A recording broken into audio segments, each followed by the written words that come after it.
Alright, can you guys hear me now? Or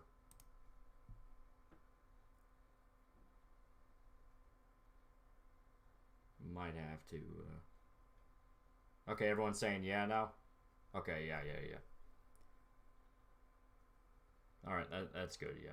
Like I said, I was tinkering with a few things, and I forgot to uh, check setting really quick. It was something super quiet. Is it loud enough for everybody? Here, let me turn it up real quick, just to be safe. I mean, I don't think it's too much of a thing. Alright, should be louder now.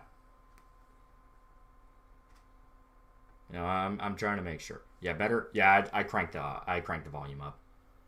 Okay. Alright, so how's everybody doing? We definitely we definitely spoiled ourselves with the with that guy with the glasses fucking thing on Tuesday. Yes, how's our good nasty wasties doing? Are all my nasty wasties having a good time right now? Yeah, I couldn't really come up with a singular topic for this stream, so I thought, fuck it, we'll just kind of talk, like chat. Why so early? It shouldn't have been early. It should be on time. I'm trying to do these at noon. Yeah, a lot of people talking about Cyberpunk, and I can't really blame them. Because, yeah, Cyberpunk. So, I made a community post, like, yesterday. And I kind of. I came out and I said, I've been waiting on fucking Cyberpunk for a long ass time. So, even though I kept telling myself over and over and over again, I'll wait. I keep hearing stuff about stuff they cut out. I'm not really sure if I want to get on board with this just yet. I kept telling myself, eventually I'll pick it up, but right now. Well, things changed, and eventually it just got to the point where you might hear me clicking and clattering. I'm doing some things really fast. For some reason, it's not showing the chat on this screen here, so I'm trying to bring it up. But essentially, okay, here we go, yeah.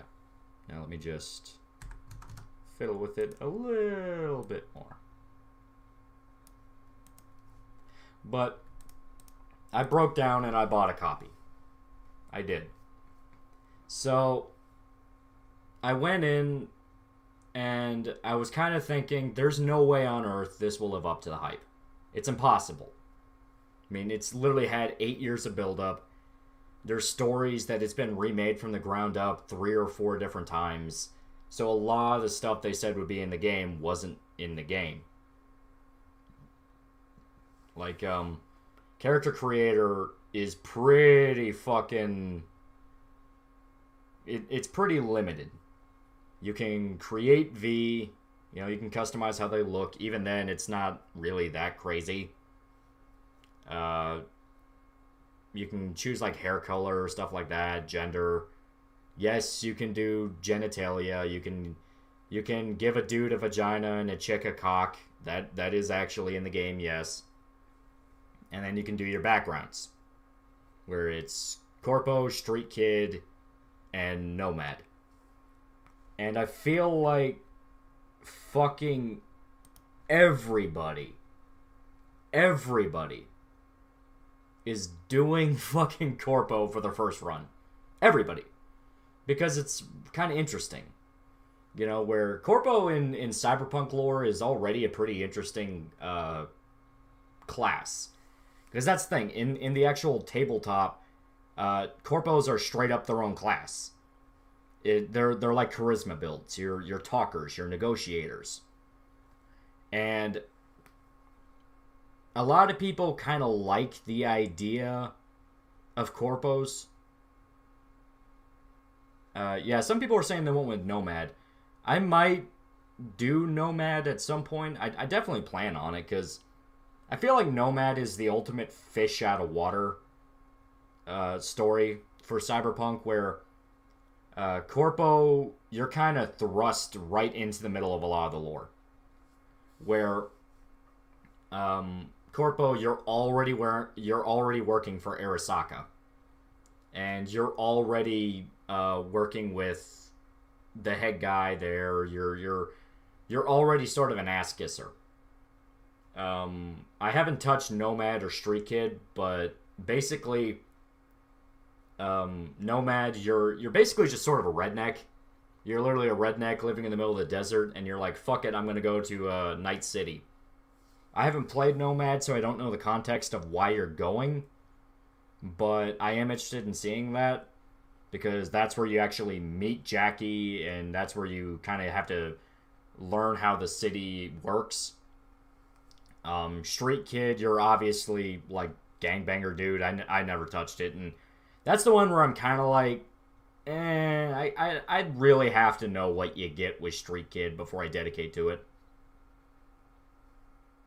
Yeah, I had Nomad because freedom, freedom, freedom. Yeah, Nomads are straight up fucking like radical libertarian dudes. Cyberpunk dropped. Yeah, it just came out. Technically, it came out today, but I was waiting like a good patient boy at like midnight, and that's when I started playing it. And one thing, which port did I get? PS4 Pro. I don't have a 5 yet, and there's no way on earth my PC can run Cyberpunk. But I went with Corpo because I'm like, you know what? I really like Corpos in the tabletop. It's really funny and interesting. And I tried to make my V look like Kusanagi. You know, I wanted to give her purple hair, red eyes, make her like a ultra cyborg chick. And I kind of did, but the only like option you had for purple hair is like bright neon purple, and it has like pink flares to it. So I'm like, good enough. And you don't really start off as that much of a cyborg. You have like basic augmentations, but you're still basically meat. So I don't have like a glorified cyborg. Sphere Hunter did the same thing. Well, Sphere Hunter probably just tried to make herself. I actually wanted like a Kusanagi build. So I'm doing like pistols, assault rifles, bits of stealth, and hacking. Do I have the exaggerated swagger of a black teen? No. Is the game any good? I am still pretty early. I just got past all the E3 stuff. Where it's like the E3 tech demo. I just got past a lot of those missions. So far, it is pretty good. I do like it. I like a lot of the dialogue. I like a lot of the characters. V is pretty interesting. I haven't gotten to Keanu yet. Where I know Keanu apparently actually has like quite a bit of screen time. A lot of people were thinking he would just be a cameo. You know, it's like you talk to him once, then he disappears till like crucial story moments. Apparently he is like with you all the time. To the point that a lot of people are saying he's straight up a second protagonist. Which, that's kind of cool. You know, I like the fact they're making the use of it. But in regards to story, I'm still kind of like, you know, getting started, dipping my head in. In regards to performance, oof, it's it's up in the air. It is really up in the air. Where sometimes when I'm just walking around like the city, Night City, which I do like the vibe of Night City. It feels like most video game cities, it's just sort of like a flat terrain, and there's like a bunch of like cardboard boxes that work for buildings kind of stacked around you. Cyberpunk at least feels like there's a bit of versatility to it. You know, like, you can walk under an underpass and there's, like, people hanging out under there. That kind of shit. I like it. I like it. It actually does feel pretty good. Just need some serious fixes. Oh, yes. And, yeah, performance is pretty unstable. Like, sometimes during gunfights, it gets pretty bad. Because, another thing that I'm sort of, like, I don't know whether or not I can really say that it's an issue with the game or just the fact that A, I'm on console, and B, I'm like level 3. But the shooting is sort of floaty. Like, sometimes it feels really good. You know, the guns sound fucking good. They sound really amazing. Other times they're like, it feels like I'm aiming with Vaseline. It's kind of weird. Thoughts on Vinland Saga? I really like Vinland Saga. I'm hoping Season 2 comes out soon. Can you go inside any buildings? Yes.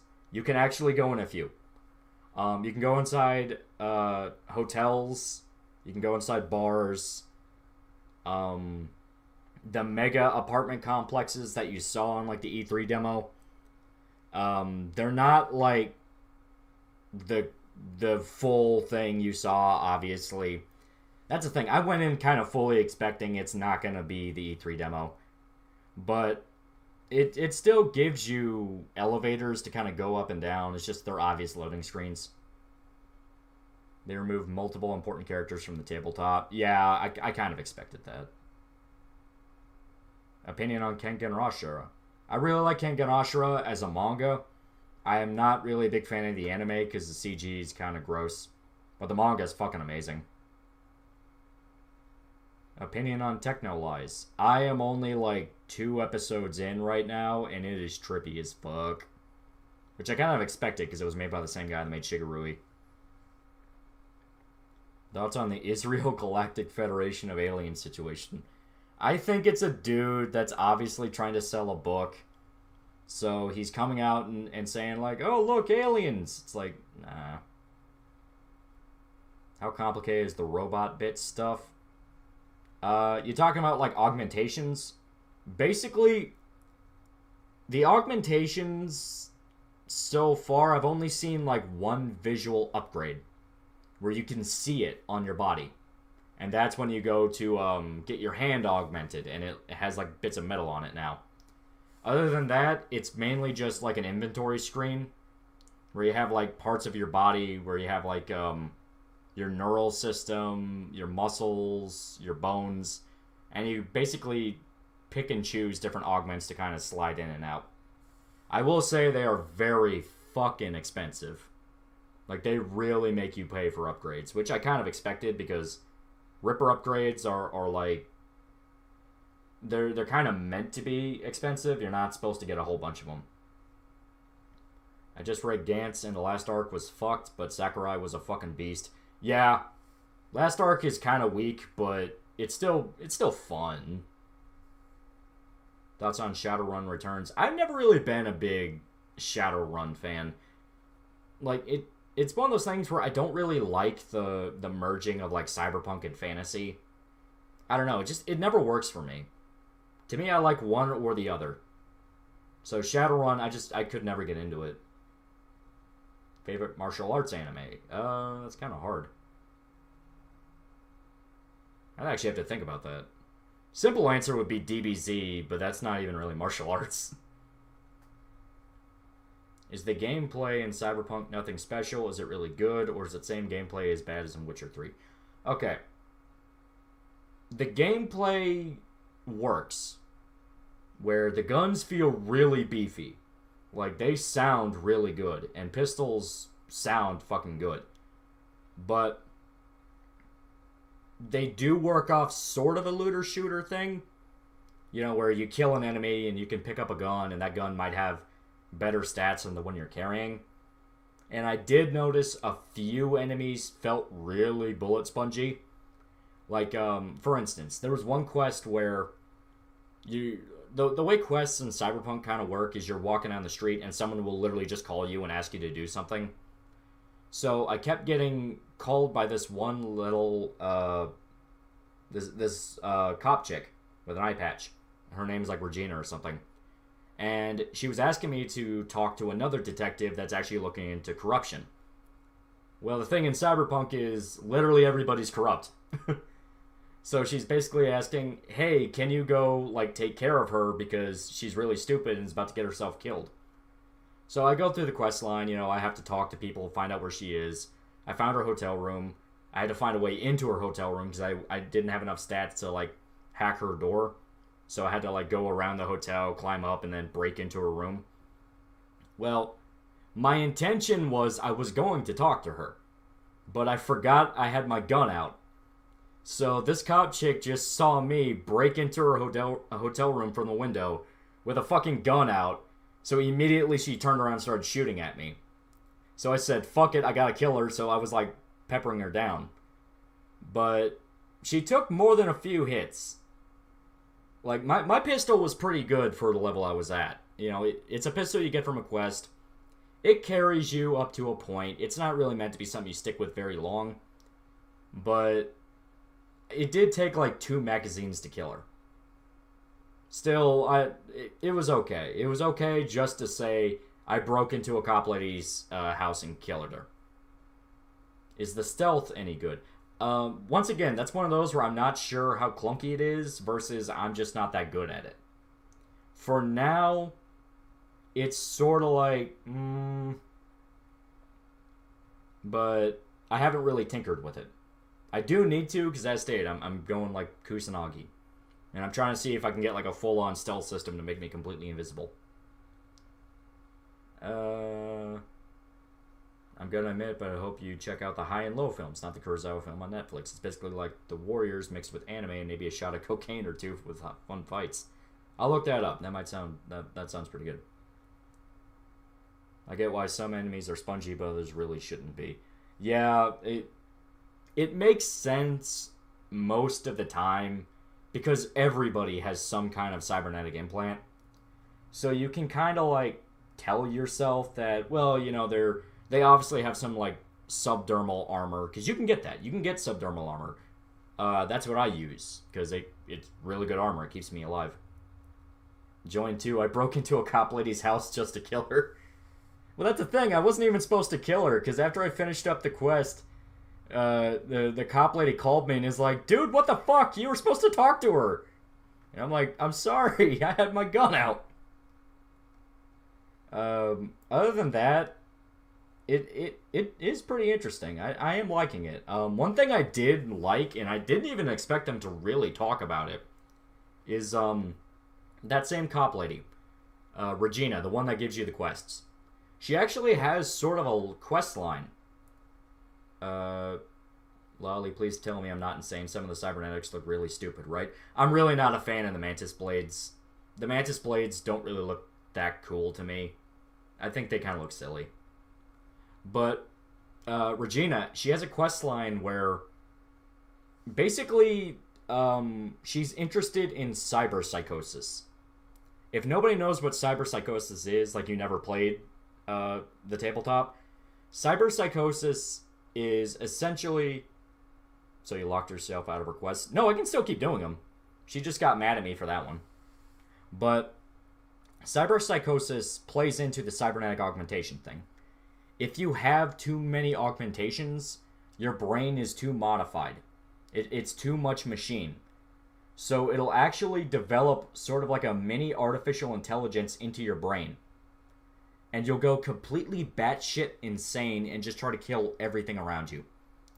Well, there actually is a quest line with Regina where she asks you, hey, there are certain people being hunted by Max Tech, who are the guys that go after cyberpsychos. Can you go, hunt them down and get them first? But her specific request is don't kill them.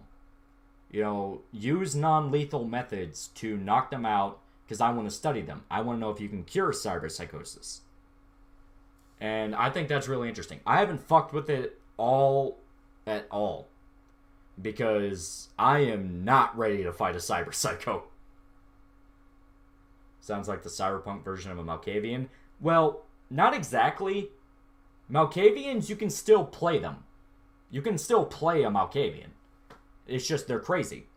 Cyberpsychos, you actively have to kill them because they're in the middle of a rampage. Like, they're completely in a berserk state, basically. I can't stop making and RPing his guts in every game that lets me create a character. Please help. You can use swords in Cyberpunk. Is it viable in Cybersoy? I'm not really sure.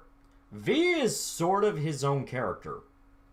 You can pick what he says, but V actually has a bit of his own personality. Where, essentially, V is a very egotistical, ambitious piece of shit. And I kind of noticed that with Corpo. I don't know if it changes with Nomad or Street Kid. I'm assuming it's going to be the same thing because you're gangster. But with V, you're always talking about, I need more money, I need to become a legend, I need this, I need that. You're always trying to get more. You're never happy enough in life. Are your swords actually useful in a combat situation? I haven't used swords, but I'm imagining if you get enough augmentations, you might be able to turn it into a viable thing. I just want to say this, for that Berserk video, I started reading the manga, my first ever manga. It's really sick. I love it. Thank you for showing me that manga is worth a read. I'm at Lost Children. Lost Children's really fucking good. I really love that one. Ever since you made the review, I've been watching Girls Last Tour, and it's amazing. Oh, yeah. Definitely read the manga, too. Because the manga has, like... The ending is really good, but holy fucking shit, it's fucking sad. I beat a dude to death with a pipe, and that worked. See, I haven't fucked with Melee. I should, but I haven't fucked with it. Just not really that interested. Thoughts on Demolition Man? Demolition Man's a lot of fun, and we kind of realized that it predicted the future. I have no money this month. I have to wait for next to buy Cyberpunk. Yeah, that'll probably be when a lot of the fucking issues are ironed out. At the moment, I haven't come across too many problems, but I have had it crash. As stated, the performance is wonky, and there were a few moments where quests were, like, incompletable. During the training segment, when you go through the combat training, there's a stealth section. Well, basically, there's a point before it even gets started. You have to learn how to tag enemies so you can follow them through the room and keep an eye on their movements. I was, like, spending 20 minutes trying to tag, and it's really simple.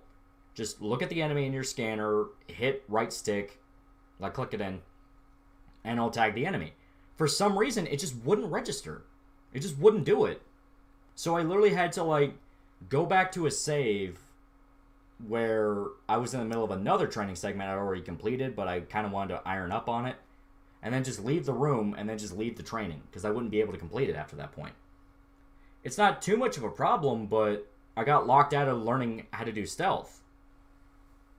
Did he play on console? Yeah, I did. I played on PS4 Pro because my computer is not good enough. I have like a 970, so not really that good for Cyberpunk, because people are saying they got like the 3000 cards and they're still getting 30 FPS. It's like, oof. Next year I'm going to upgrade my PC. Any suggestion? I'm not really that good with a lot of the tech stuff. All I can do is say this. GPUs are nice and fancy, but do not ignore your processor or your RAM. Like, definitely pay attention to those. They're just as crucial. Katana builds just cut everything up. Yeah, I know some people are having a lot of fun playing like Cyber Ninjas. and that's pretty cool. As stated, it's probably one of those where everyone keeps saying it has a system like Skyrim, where the more you do something, the more it levels it up, and the more you can use skills for it. I haven't really felt that vibe. It's more of like, I do a quest, I shoot a guy, I get experience from it. So, but some people keep doing the Skyrim comparison. I personally don't see it, but fuck it. Ever tried Pathfinder Kingmaker? I got a few hours into it. It's kind of one of those where I just lost track after a point.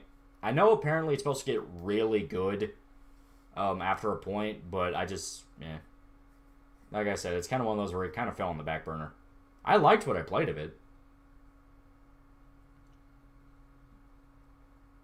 So, did you play Cyberpunk 2077? Yeah. As stated, I'm a few hours in now. Is it a good game?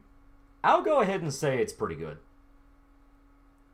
Like, I haven't come across so many bugs that I'm screaming, why the fuck did they not delay this again? But I have seen a few. You have any plans on reading Jagan? Oh, I like Jagan. I'm actually really hoping it gets an anime soon. That one's pretty good. It's fucking crazy, but they have every right to when CDPR blatantly lied, going, "Oh yeah, guys, game's totally finished. We just need to add some extra polish." Yeah, that was like one of the worst time marketing moves they could have ever done. The fucking, "Oh yeah, we're never gonna delay it again," and the fucking day after they delayed it.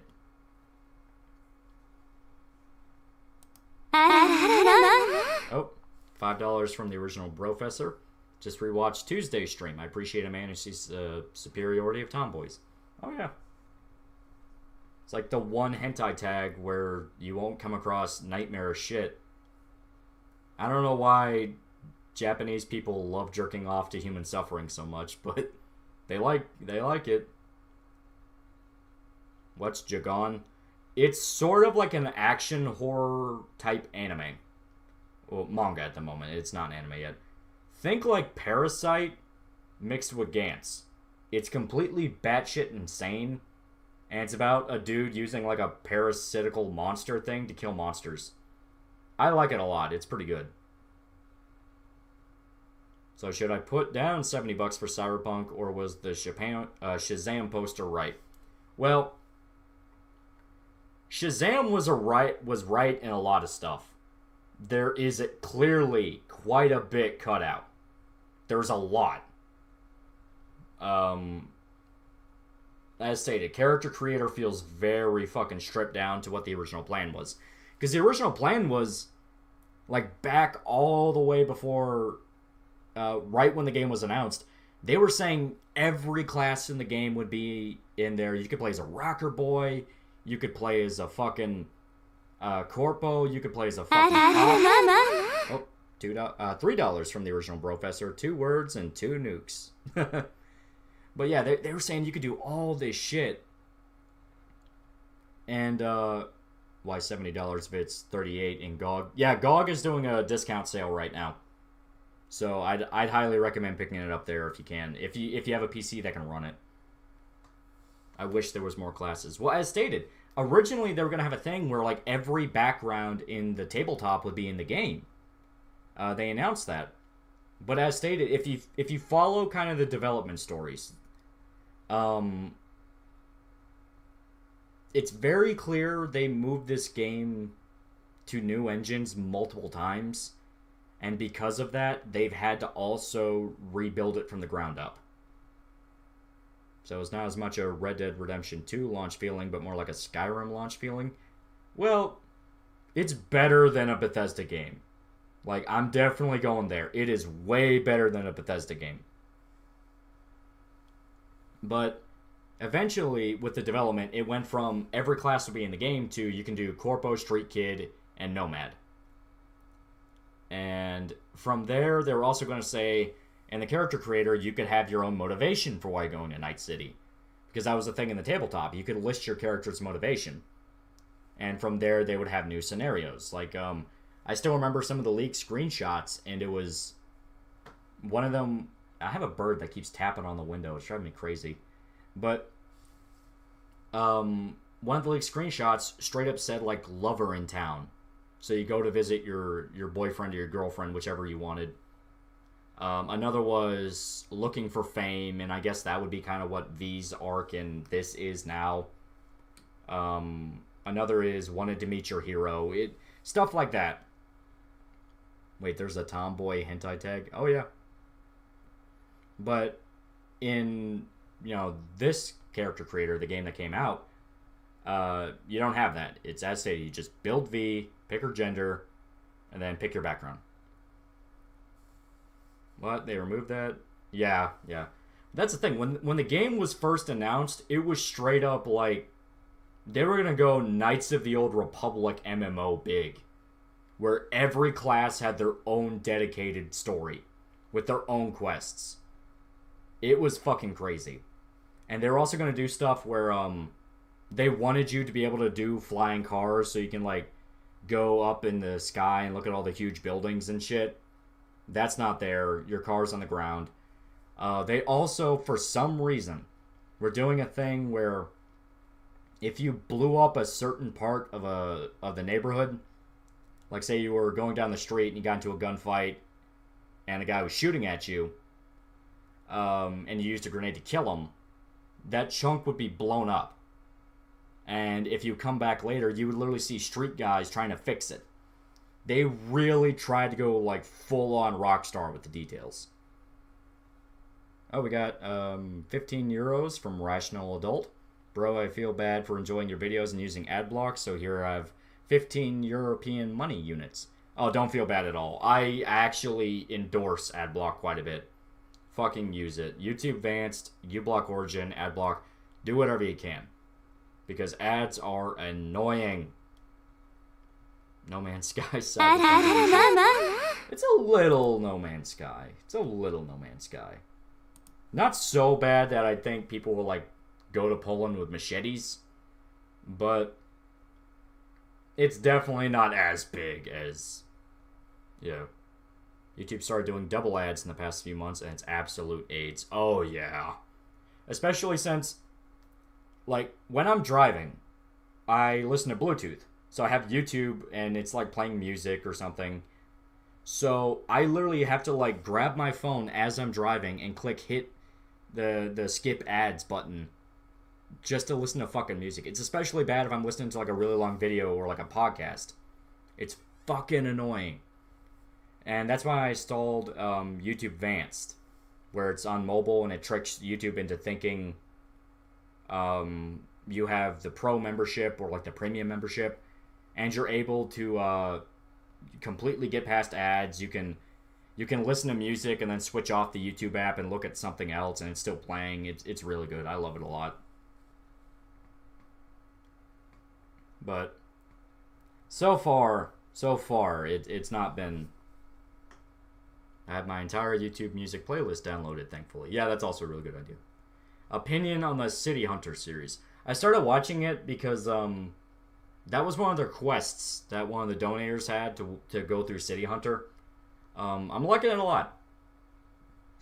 It's that classic 80s action anime. I'm having a lot of fun with it right now. I like the main guy, even if he was in modern day, he'd be considered a sex offender. Do you play Fate Go? I have friends that are super into it. Like, the buddy I record videos with, he's playing it like every fucking day. He dropped a lot of money on Fate Go. I haven't because I get really pissed off at, like, casino stuff. So, I could not... If I had to, like, bet my life on, like, a 0.00015% chance, I'd be... Oh, God, it'd be fucking nightmarish. I bought and installed Cyberpunk, not checking the requirements ahead of time. Now I have an icon on screen that does nothing. 200 IQ move. Yeah, system requirements, they will bite you. What's the appeal of a JPEG gacha game? Well, they usually have more than just JPEGs. they try to do like visual novel stuff so you can at least like have conversations with them. It's really not as in depth as like a dedicated RPG, but there's a reason people like them. I love gambling, but I'm not gonna gamble on waifus. Yeah. Ever check out the Lone Wolf and Cub manga or anything else by Kazuo Koike? Oh yeah, I really like Lone Wolf and Cub. I marathoned like all the movies, all the samurai live action movies. Oh, they're cheesy, but man, they're a lot of fun. I like them a lot. Even if like the last Lone Wolf and Cub movie has like one of the most fucking out of place action sequences where. So Lone Wolf and Cub takes place in like feudal Japan. Obviously, it's samurai story. Well, the last movie, and this is like a franchise of like 5 or 6 movies. He's a samurai and he's going through like samurai shit, killing bad guys and all that shit. The last movie has an action scene at the end where he's being hunted by a bunch of guys on like a snowy mountain. So it's like, okay, snow fight, you get some red on the white, that's pretty cool. But then they start like literally skiing. It's like the James Bond action sequence where he's being chased on skis. And you see like this old ass Japanese dude and his like toddler son skiing down a mountain while like evil bad guys are trying to kill him also on skis. It is the weirdest fucking thing ever. So basically it's better to wait a few months so they iron out the bugs than buy it. At the moment, I'm not having any problems with bugs beyond the one crash, and it's kind of clunky, but I'm fully willing to assume I just got like the better end of the deal. So if you want to wait, I am not blaming you in the slightest. It's probably a good idea to do that. What's the best hentai animation you saw in the past few years? A lot of people really like the succubus vampire one. Oh, Billy Hill did it. He did it. He got it to work. I watched 3 of my friends get a goddamn knife. I'm not really sure what that's in reference to. Heated gaming moment. He did it. Let's get this Billy Hill guy out of here. Well, I think he accomplished his mission. I think he's happy now. Have you heard of Shiki? If so, what do you think of it? Doesn't sound that familiar. I keep thinking of Inuyashiki, but I don't think that's what you're talking about. Thoughts on Saga of Tanya the Evil? Yeah, I think I talked about it last stream. I started watching it, and I started liking it. I like it quite a bit. Shiki is the vampire show. Dekai Sakai is the name of the hentai. Yeah, see, yeah, he did it. He posted the sauce. When are you gonna make a Discord server? I have a Discord server. It's just right now it's for Subscribe Star donators. People that want to donate, because it's supposed to be like an incentive to do it. I'd feel like kind of a dick if I just, if I was just like, hey, give me money, and there wasn't at least something to give to people. Isn't Lone Wolf and Cub the basis for the film Road to Perdition? Yeah, it's very similar, but they changed quite a bit. Like, Tom Hanks in Road to Perdition is way more watered down compared to the main guy in Lone Wolf and Cub. Because Road to Perdition, Tom Hanks, he's Tom Hanks. He's supposed to be like the badass assassin guy and all that, but he's still just Tom Hanks. The first Lone Wolf and Cub movie literally opens up on the main guy decapitating a child because it was like an execution. So right there, all I can think is the old samurai movies do what it's doing better. I mean, I like Road to Perdition, but it's not really Lone Wolf and Cub. It's just kind of its own beast. Have I played Hades? I have not. I've actually heard a lot of people really like it. I'm not super into roguelikes. I played, what was it? The Legacy one where if you die, your ancestor will go and try to clear the castle, and it was like a Metroidvania. I played that. You're a Lovecraft fan, right? I actually own the complete Cthulhu Mythos Tales, a collection of psychological horror books written by H.P. himself. Yeah, there's a whole bunch of collections. And they're really good. Some of his stories are definitely better than others. H.P. Lovecraft straight up wrote a story about how he was scared shitless of air conditioners. But some of his good ones are really good. How are you liking Akadama Drive so far? I'm watching the newest episode as we speak on 9 Anime. Akadama Drive's a lot of fun. I actually really like Akadama Drive. I mean, I'm not super into Danganronpa. And I was kind of like, when I first heard of it, I was like, I don't really care about Danganronpa that much, whatever. But then I started watching it. My friends dragged me into watching it. And I'm really liking it right now. It's a lot of fun. Rogue Legacy, that was it. Thank you, Kiwasawa B. Yeah, thank you. I'm not into roguelikes also, but man, Hades was good. Would recommend. Okay, I'll check it out at some point. Just right now, I have like a few games I'm getting through. Because, I have Yakuza 7 I still gotta finish. Now I gotta get through Cyberpunk. I gotta get through Dragon Quest 11 because I bought the special edition, and I really like Dragon Quest 11. That's also really good. What does Akadama Drive have something to do with Danganronpa? Didn't the guy who made Danganronpa help out with that show? Like, it's literally his art style. It looks exactly like it. Have you seen Primal? Yeah, that's another show someone requested me to watch. So I'm gonna talk about that definitely. Is Astolfo gay? Because personally I think it's a Schrodinger's case. Listen, the traps are gay meme was funny for like a month. But after a point, it really just got blatantly obvious that the people making the traps aren't gay meme. Saying, oh no, it's totally not gay, they look like girls. No, you just want to suck a dick.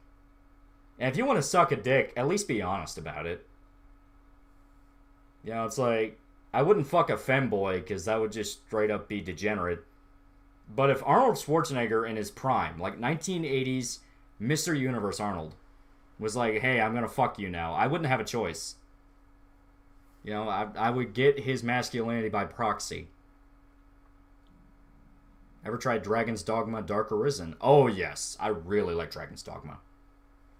Oh, yeah, it's really good. I'm really sad the special editions don't have the Berserk armor. It's like, oh. What music do you listen to? I kind of listen to everything. When I was in high school, I was super into metal. Like, I would only listen to metal. But I'm at a point now where I'll listen to pretty much anything as long as I like it. Have you watched Gintama? Oh, yes. Oh, yeah, I really like Gintama. Gintama's really fucking good. Revia is my favorite anime female ever. Do you like Black Lagoon? Oh, yes, I really like Black Lagoon. And yeah, Revia's great. Did you hear that the former Israeli head of space security said the Israel government and American government were in contact with an intergalactic alien government? I don't believe that. I don't. I mean, it's just one of those things where I'm like, The dude's trying to get a book deal, that's it. Are you watching Moriarty the Patriot by chance? It's a current seasonal anime, it's one of the good ones. I'll have to check that out. And yeah, I also started watching Jujutsu Kaisen. I'm kind of not into it at the moment. I'm going to finish it. But the main guy is kind of a wiener. I'm not really a fan of the main guy.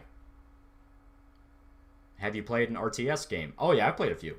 I played Total War, Dawn of War. That was really good. I think I played Age of Empires once or twice. I'm not super into them, but yeah, I like them. You plan on doing a video on Fist of the North Star? Oh yeah, that's definitely going to happen. And I gotta talk about the movie because the movie's amazing.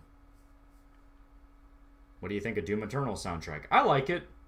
It's really good. I like the fact that Mick Gordon was able to get Bethesda to let him mix it to sound more like metal. Because that's one of the problems I had with Doom 2016 soundtrack. Doom 2016 soundtrack was really good, but it sounded too electronic in points. And you found out that was because The dumb fuck executives over in Bethesda are absolutely convinced metal does not sell. They're like, nope, it doesn't sell. It has to sound like electronic music. And that's why in Doom Eternal, the new commercial they did was the fucking rap song. And it's like, really? It's metal. It's supposed to sound like fucking... You know, it's supposed to be fucking heavy and vicious. Speaking of wieners, you ever seen History's Greatest Disciple, Kenichi? I don't think I did. I think someone told me it was really bad and I just never bothered to watch it. Have you read Chainsaw Man? And if so, are you looking forward to the anime adaptation that MAPPA is supposedly making? Oh yeah. Chainsaw Man's fun.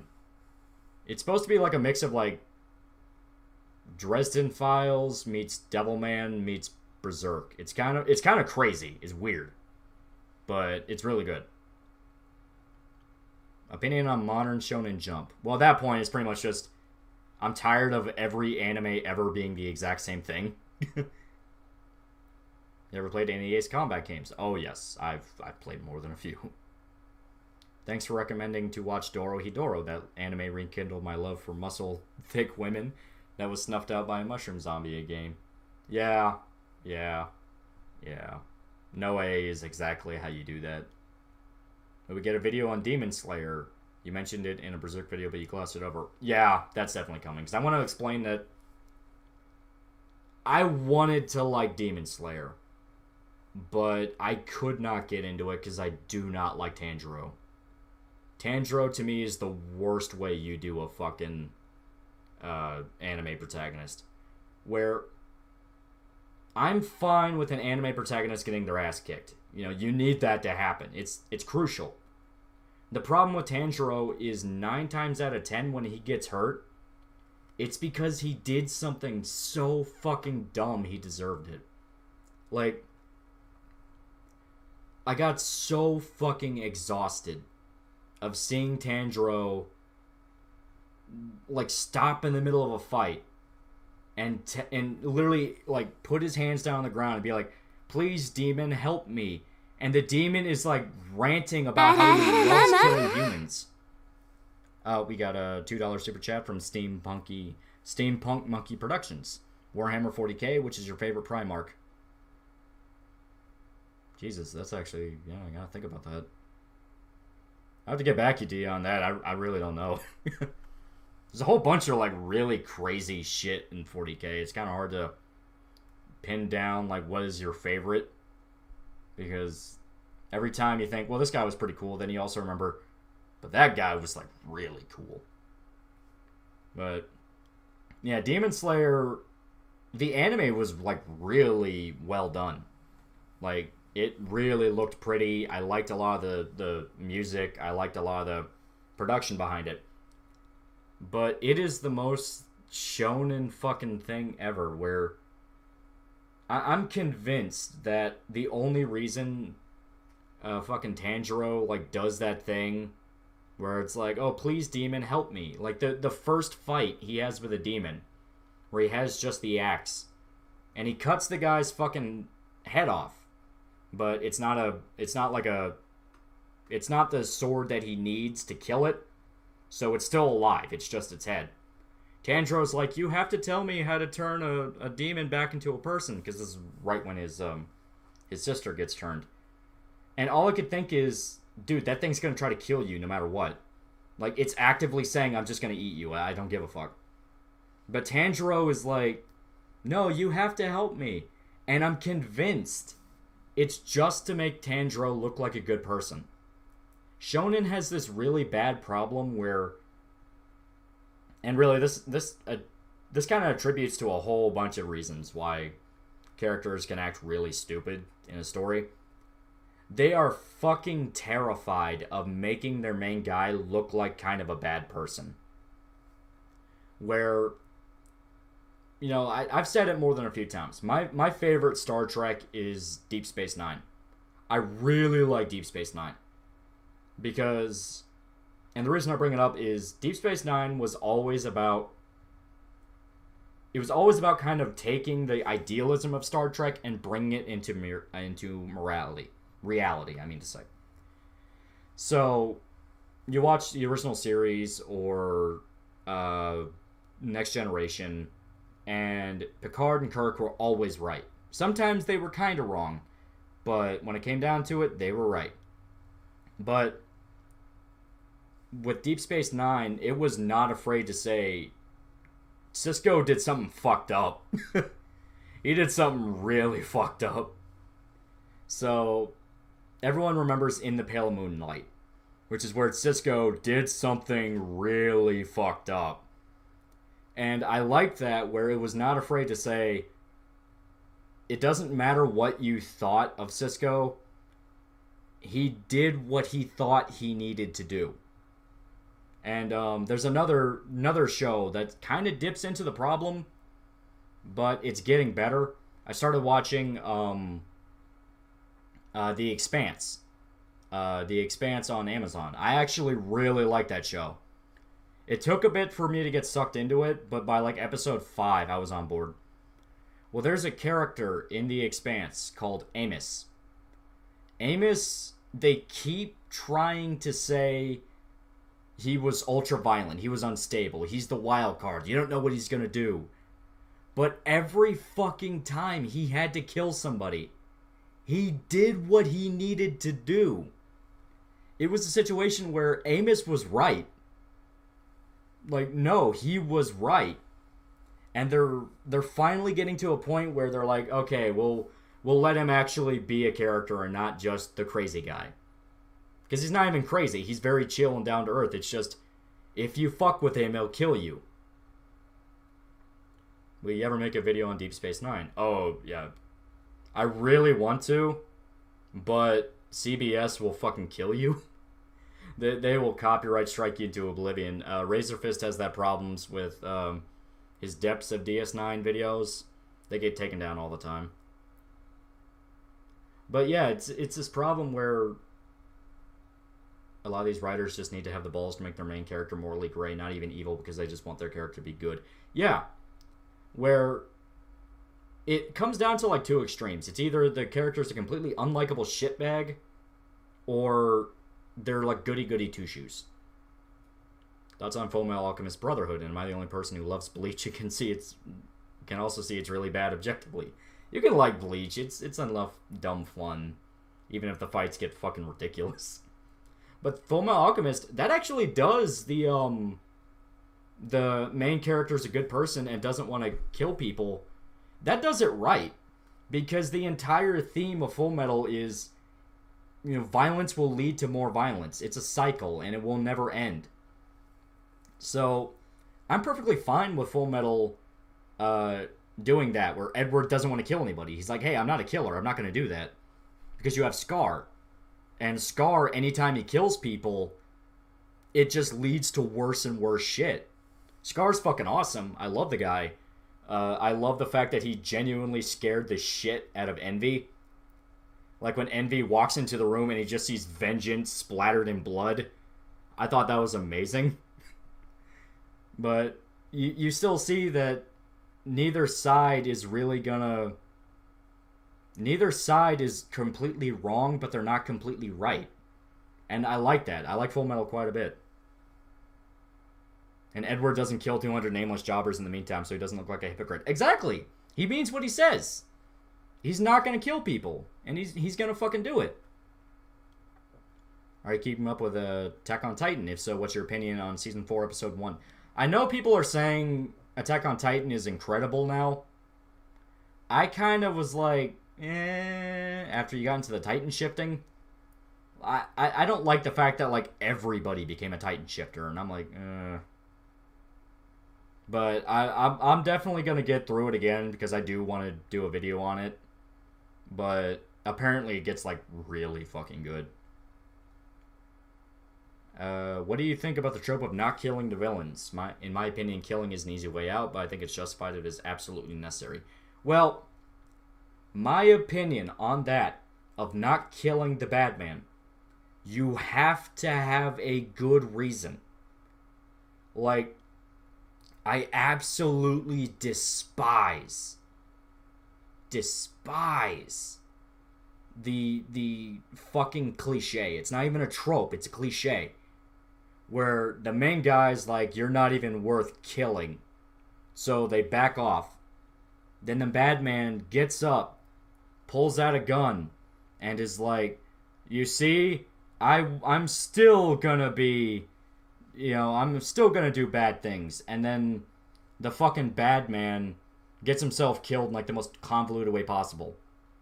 Yakuza is really guilty of that, but at least Yakuza, it still plays up the fact that it's ridiculous. Cough, Yakuza 4. Yeah, 4. I want to say 2 also had a bit of that. Yeah, it happens. But I fucking hate it. Because I like it where, because 9 times out of 10, it's only ever used for, as stated, that sudden, they jump up and it turns out the fight's not over yet. It always fucking happens. Every time I see it, where the main guy's like, you're not even worth killing, the bad guy always jumps back up and is like, I'm gonna get you. Like, it's fucking annoying.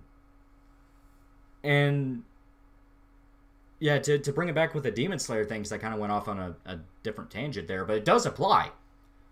Tanjiro could have literally ended the entire series if he just cut the one dude's head off when they're in the middle of the street. If he just killed that guy when he could have, he would have prevented way more people from dying. $5 from Thundernut. Did you ever watch Word of Wolf / Dishonored Wolf, one of the 3 EFAP founders? You remind me of a calmer anime version of Wolf in a good way. Yeah, Wolf was pretty good. Like, I was kind of okay with the fact that he was super edgy. Like, he listened to, like, 3 Days Grace and that kind of shit. But at least he was aware of it. Like, that was kind of the joke. But yeah, he was a funny dude. I like the guy. I like a lot of the EFAP guys. They're fun. Hey man, just wanted to say as a new subscriber, you're really cool and funny. Keep up the good work. Oh, thank you. Yeah, I know one guy up in the chat was like, advice to get a girlfriend. Dude, that was like right in the middle of a Star Trek rant. Do you honestly think I'd be of any help? But wait, Majima never killed anyone. Canonically, he's at least killed a few people. It's one of those things where it's up in the air, where it's plausible deniability. Majima for sure at least killed a few. Because when you run into him in Kiwami, the dude that you're fighting who is trying to talk shit to you, he outright says, oh no, my boss is going to kill me. Where they're so used to him being so fucking crazy and violent. It's like, yeah, I think Majima's killed at least 2 or 3. Also say one about Yakuza, but can we all agree that Ichiban is incredibly well done as a new protagonist? I actually really like Ichiban. Yeah, he's a lot of fun. I like the guy a lot. I like the fact that he is not even trying to be Kiryu. He's completely different. I like that. Someone mentioned it before, but have you seen Unbiased History on YouTube? It's hilarious. I haven't. I'll check them out. I mean, it's one of those things where, like, history stuff, I usually just watch full-on documentaries. But I know there's apparently a few channels that are supposed to be pretty good. In the Kikassia stream, you mentioned that Lindsay Ellis was into the BreadTube scene. What does that mean? Okay, BreadTube is basically far-left YouTube.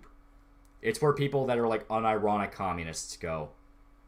The big ones are Vosh, Big Joel, Lindsay Ellis. Shoe on Head is trying to break into that scene, but it's kind of burning her. Because all the people that used to be her friends are going, hey, remember when you liked us? So it's oof. Are you a fan of politics? I'm not exactly a fan. It's just, you don't really have a choice. You have to pay attention. H-Bomber Guy? Yeah, he sort of is. He's kind of moving out of that, though. Like, H-Bomber Guy is actually mainly just doing video game stuff now. I mean, yeah, he's still pretty, but people like him. Even if I think his Fallout 3 video is, like, wrong. It's like, Fallout 3 was good. Fuck you. I don't have any evidence to support that, but fuck you.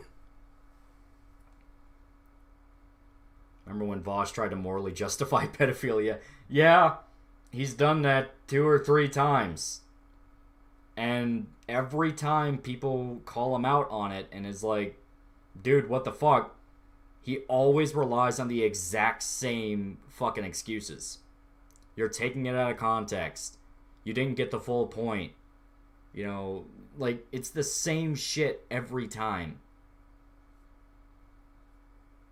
I love Fallout 3, but New Vegas is my favorite. A lot of people really like New Vegas, and yeah, New Vegas is really good. Is there any Cold War anime suggestions? All I can think of is 009-1 and Schwarzenmachen. Schwarzenmachen. I don't know. My German's rusty. Vosh is still not banned. Submit to the mob, Vosh. Yeah, that's when he was literally like... That's when he was literally like... that one kid in Wisconsin shot a bunch of rioters because they were trying to kill him. And when Tim Pool was calling him out on it, like, what the fuck was he supposed to do? Just let himself get beaten to death? All Vosh could basically say was, yeah. It's like, Jesus. Do you know Amos Yees and Cell Block C? Yeah, it turns out he wasn't joking. And that's the thing. I fully believed Amos at first. I fully believed, yeah, this guy's trolling. There's no way he's serious. He's talking about fucking babies. You know, there's no way this guy's being serious. But then he got caught fucking sending nudes to an underage girl. So it turns out, oh, I guess it might have been more real than we thought. Thoughts on the original Fable games, and maybe Fable 4. Fable... It's one of those things. I know Peter Molyneux is kind of a bad person. He's a liar. He has big ideas, and they almost never come through. But motherfucker, Lionhead at least tried. They at least tried to make interesting stuff.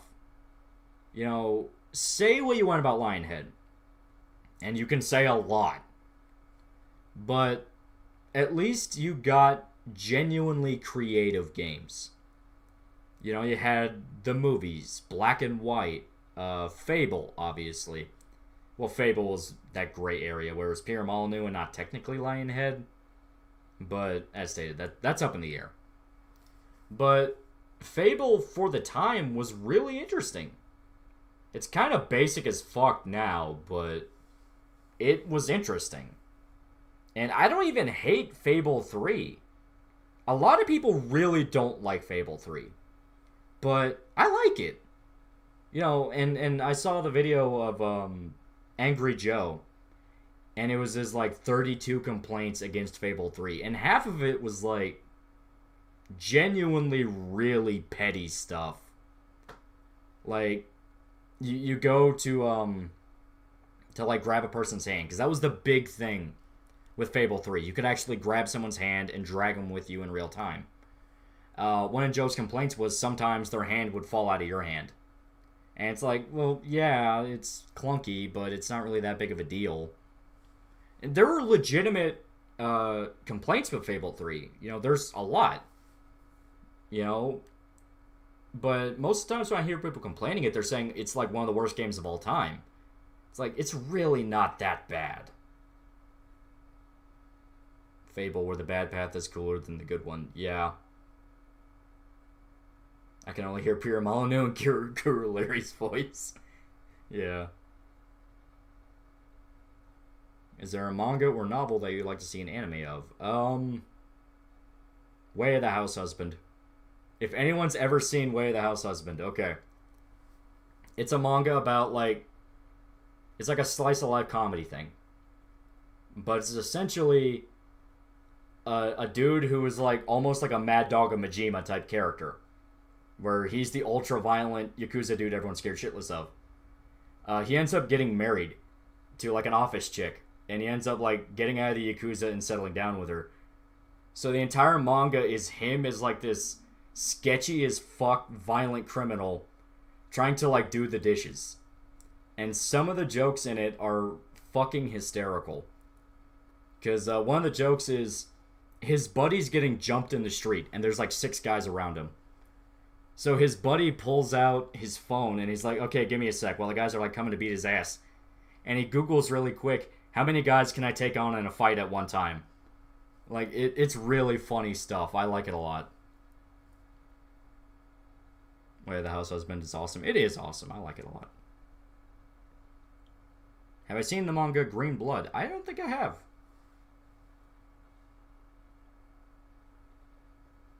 Thoughts on the Alien franchise? Okay.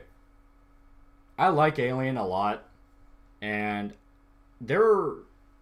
you have the classic split. There are people that really like Alien. There are people that really like Aliens. I understand the love for Alien. It's classic. It's really good. It's like one of the greatest sci-fi movies of all time. I also really like Aliens. Because it comes down to... It explained just enough of the xenomorph to not ruin it. But it still felt like a natural expansion. Like, I know some people are pissed off at the second movie for confirming that there is a queen. Some people liked that theory that when an alien kills a victim, it, like, materializes its body into an egg. So that was its life cycle. You know, it kills something and then, like, turn it into a facehugger egg. And I understand why people like that. You know, it's that Lovecraftian aspect of how the fuck does that even work? But it's creepy and terrifying and you don't want to think about it. But I just really like Aliens because, you know, you have, like, more than one. You have all these fucking aliens coming to kill you. It's amazing. And I love Ripley. Oh, shit. $50 from LTJG Rio. Hey, Lolly, here's 50 for the good vids. I'd send more, but I'm house shopping right now. Merry Christmas. Any thoughts on the live-action Gundam movie in the works? Thank you very much. That is actually very appreciated. Very nice of you. May Ara Ara fill your Christmas for eternity. I'm never really a big fan of live-action anime. It's one of those things where I never really see it done that well. I mean, there are definitely ways you can do it, you know, because there are some manga stories or anime stories where it's very easy to bring it over, because sometimes it's just people talking to each other. You know, that's where you get a lot of J-dramas, like Death Note, a lot of romantic comedy ones. You know, stuff like that, where it's kind of easy to bring it over. But when the West gets involved, because I'm assuming you're talking about the one the West is going to do, oof, it's never really that good. Because Western producers don't understand that you're not supposed to rape a manga or an anime to make a movie, because you're supposed to be making it for people that like that franchise. It's like, ugh. But thank you very much for the $50. That was really nice of you. Very nice. Merry Christmas. Merry Christmas to everybody.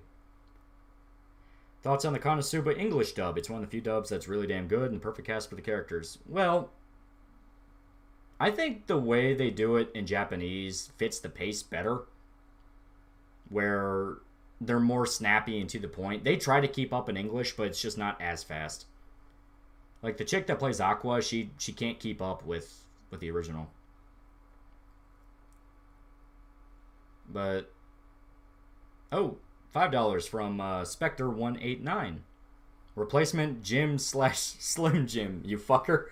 Stream later so I can tune in while I'm not working. Dig your work so far and best of luck not getting lymphoma. Well, I don't smoke, so I think I have an upside there. I don't really drink either. I'm not really much of a drinker. The way I kind of describe myself is like a Jimmy Buffett drinker. Basically, if I'm at a party, give me like a cocktail that's not too strong, and I'll walk around with like sandals. Because I'm not really into drinking to get drunk. Like, I have friends that's what they do. They drink to get fucked up. I'm not like that. I don't like blacking out and waking up in the bathroom. I don't like that. So I'm one of those where I prefer keep my wits about me. But no, I have a buddy. The buddy I record videos with. That's what I refer to him as. You've seen him in the Kingdom video and stuff like that. That motherfucker. Holy shit. That man drinks like... I've literally seen the guy down entire bottles of Everclear. He's fucking crazy. And it's one of those things where anytime somebody tries to outdrink him, they're under the table. It's crazy. What was your issue with ScarJo in the Ghost in the Shell movie? It's not that I don't think Scarlett Johansson was bad. It's just this thing where nobody felt like the characters. The guy that played Bato didn't feel like Bato. It never felt like Ghost in the Shell. It felt like generic cyberpunk movie they turned into Ghost in the Shell. You know, because Ghost in the Shell, it's supposed to be a lot more grounded than most cyberpunk stuff. It's post-cyberpunk. But they turned it into, like, knockoff Blade Runner. And I really didn't like that. What's one of the best animes you've ever seen? And have you seen the video by Plague of Gripes called Naruto, a Self-Made Hypocrite? Oh, yeah. Oh, yeah. I really like Plague of Gripes' videos, and yeah, he was completely right. Where Naruto's big thing is... The big theme of Naruto at first was it doesn't matter what your background is. If you work hard enough, you can get whatever you want. You know, if you earn it, if you believe it, you can reach your dreams. Then the show turns into, yeah, it turns out Naruto is like a prophecy child. So, but the best anime, that's kind of one of those where I don't really have a definitive answer. I can give a list, but I can't really give like an entire definitive, this is the one. And my finger just tapped the desk when I was putting my hand down. Do you plan on doing a review of the live action Death Note? Yeah, because it's funny. And I want to talk about it where it's really stupid. Thoughts on Tarantino doing a Star Trek show? He'd be good for a Klingon series. Well, Tarantino's style, if he did Star Trek, wouldn't work for Star Trek. Like, Star Trek kind of has to be cheesy, low budget in order to get that vibe right. Like, it's one of those where high budget, ultra special effects, and really produced Star Trek, that's not really the show. It's like, no, it's supposed to be cheesy in a lot of ways. When are you going on EFAP? I don't think they'd want me on EFAP. I think the minute I'd be on there, people would pull up half the shit I say in these streams in the video, and they'd be like, oh boy, oh no, disavow. The problem with a lot of adaptations that they're made by people that don't really care. They just read the surface material, like Ghost in the Shell. Yeah, that's why Battle Angel Alita was actually pretty good, where Robert Rodriguez and James Cameron were both really big Battle Angel Alita fans. So they really took the time to make it good and fun and interesting, and it paid a lot of respect. It kept the vibe of being an anime. It didn't try to like make it grounded. Sexy Demon Horse for $5. Speaking of manga without an anime, have you ever read Vagabond? Oh yeah. Oh yeah. And I mean, you can say what you want about Vagabond not having an anime, but in all fairness, it's an adaptation of the Musashi Miyamoto life. So you can kind of count any movie talking about Musashi Miyamoto as sort of an adaptation. But yeah, it's like a definitive Vagabond anime. We really need one. I like that one quite a bit. Because I'll never forget the first time I read it, where... So, in Vagabond, it begins with Musashi and his buddy running away from a battle. And they end up staying with like these two chicks that raid like battlefields for a living. They grab armor and swords and they sell them off for money. Well, while Musashi finds out they're about to be hunted by bandits, and they're like gonna raid the house and kill them all, he comes up with a plan where, okay, we'll send the women out into the forest. You and me, we'll kill the bandits. Because we're trained soldiers. We can handle it. Well, when the bandits show up and they're about to enact their plan, Musashi realizes he's alone in the house. His buddy's not there. And he's like, dude, what the fuck? Where are you? And then it cuts to his buddy having sex with one of the women in the woods. And Musashi's killing all these guys in the house, like splattered with blood. And it's just his buddy busting a nut to one of the women they helped. And all I could think was, like, Musashi's mind at the moment was, I am gonna fucking kill you. It was great. I liked it a lot.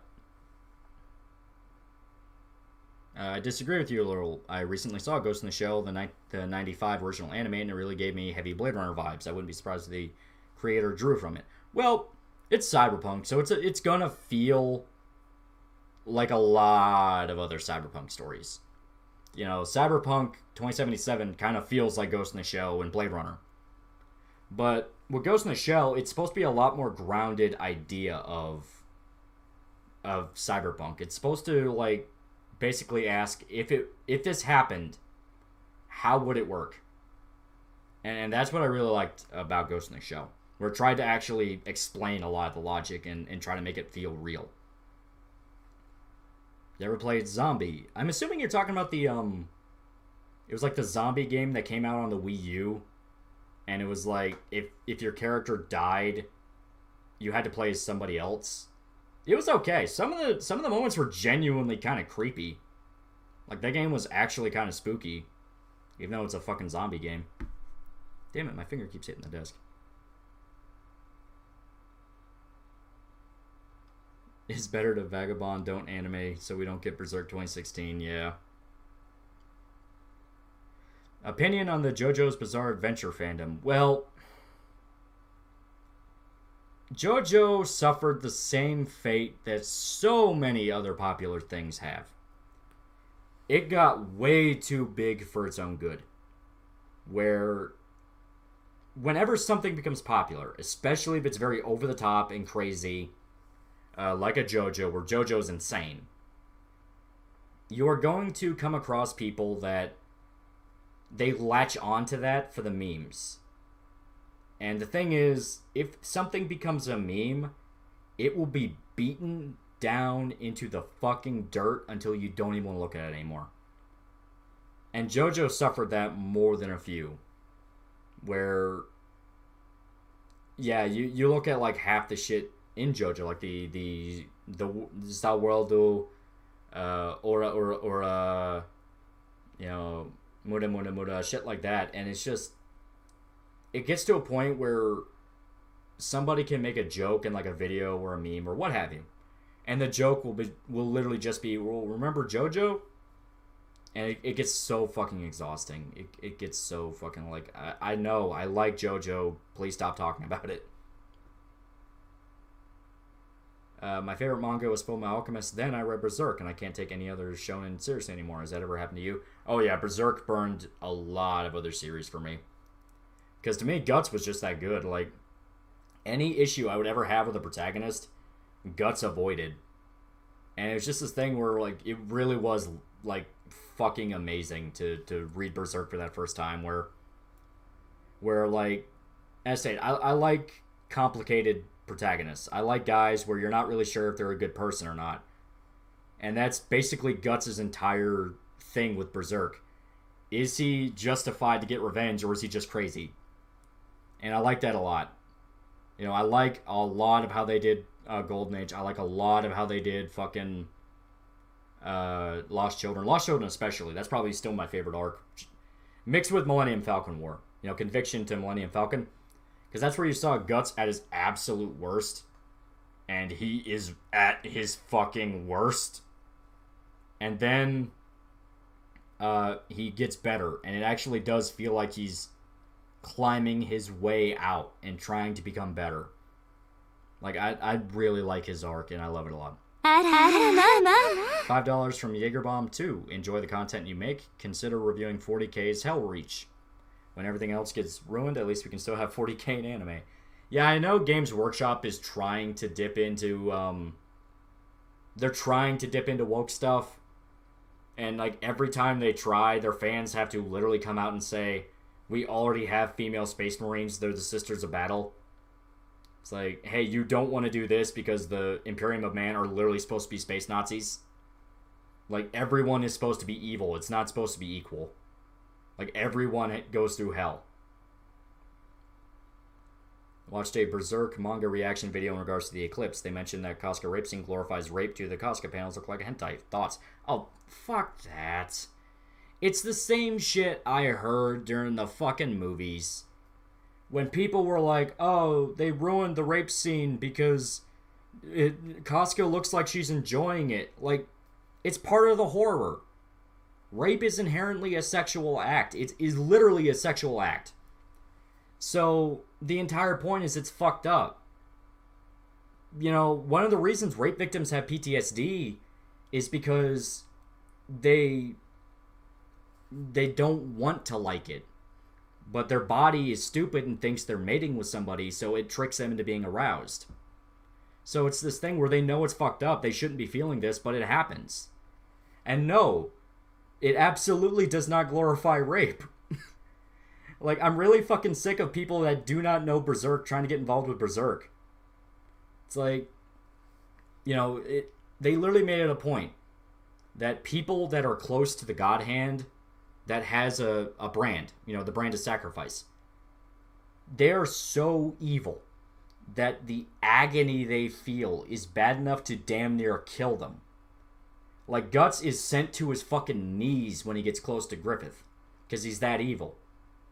So, I see that thing where people are like, oh, Casca looked like she enjoyed being raped. No, she didn't. Like, she is literally in the worst agony of her entire life. Both mentally and physically. Like, Jesus Christ, I'm so fucking sick of people that don't understand basic storytelling, pretending like they know better. It's like, no.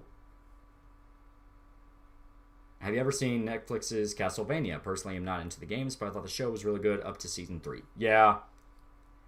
Season 1 and 2, I'm half tempted just to list them as like one season, because it's like 4 episodes and then 8 episodes, so that's 12. But it was good. You know, I liked it. But when they announced season 3, I was really hoping they would just skip over a lot of the direct aftermath of season 2. Because they tried to follow it up like immediately, and they didn't just do a time skip to the next generation of Belmonts. And to me, that's where they start having problems, because you really start to feel like they're stretching for time. Like, it gets to a point where you genuinely have to ask, why not just move on to, like, the first Castlevania game? Like, obviously, they can't just do Symphony of the Night, because Symphony of the Night's, like, the last in the timeline, I want to say. But at least move on to the next generation, because right now, it's like, you're not really going anywhere here. I mean, Season 2, to me, was so good, so I don't know. I just really wasn't on board with Season 3 that much.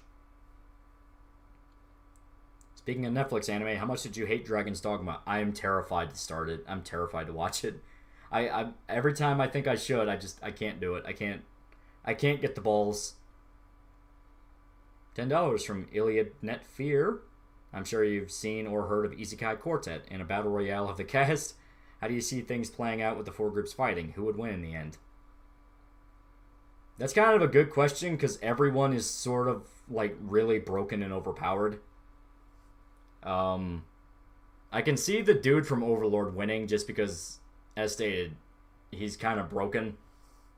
Like, he would basically be the end. There you go, I had to let the Ara Ara play. But Ans from Overlord, he's literally the main bad guy in, like, any other show. So I can kind of see him actually losing, because everyone would just team up to get rid of him first. So if I had to guess who would actually legitimately win, probably Shield Guy. Just because he has super high fucking defense. So he could tank a lot of the other stuff. The Ara Ara Echo is just saying, yeah, that's intentional. You're going to hear so much Ara Ara. Opinion on Hajime no Ippo. I really feel like it should have ended a long time ago. Yeah, Ippo's pretty good. I like it a lot. I really like the fights. Like, the fight scenes are fucking incredible, and they still stay incredible. But yeah, it kind of suffers from the same problem so many other fucking series have. They go on too long, they start running out of material, and you can tell they're stretching. And sometimes that usually builds up to a really good ending. Other times it can be like, nah, just cut this off. Just cut this off. Ippo will never end until boxing ends. Yeah. How the guy from ReZero isn't even considered. Yeah, because I didn't want to count him because he's a fucking cheater. If you kill him, he'll just wake up that morning and just find out, like, okay, what do I not do this time? He's a fucking cheater. He doesn't get to be in it. Favorite punk or metal band? That's kind of... In regards to punk, I've been listening to a lot of The Casualties. I like those guys. They actually feel like punk. In regards to metal... Sabaton's really good. I still listen to Lamb of God, even though I'm not 15 anymore. Deathclock is unironically still really good. Amon Amarth, that one's also pretty tried and true. Stuff like that. Opinions on Garth Ennis' Preacher, both the comic and the show. The comic is really good. You just have to accept the Garth Ennis nihilism, where the dude will just do whatever the fuck he wants, and you just kind of have to deal with it. The show, it should not have been on AMC. It should have been on HBO or Amazon or Netflix. Something that would let them actually fucking, do whatever they wanted. Because at the moment, well, when it was out, I don't know if it's still going. I don't think it's still going. I think it ended. It really got to a point where they could not keep up with half the shit happening in the comic. It's okay, Lolly. I like listening to old goth bands. Thanks, Callie. Yeah. Yeah, I know fucking Kiara got banned off YouTube for literally like no reason yesterday. And everyone was like, dude, what the fuck happened? Like, why? She never got copyright claimed and she's very safe. I think like the most she ever gets with her humor is her making lesbian jokes about Callie. That's about it. Thoughts on Ruby?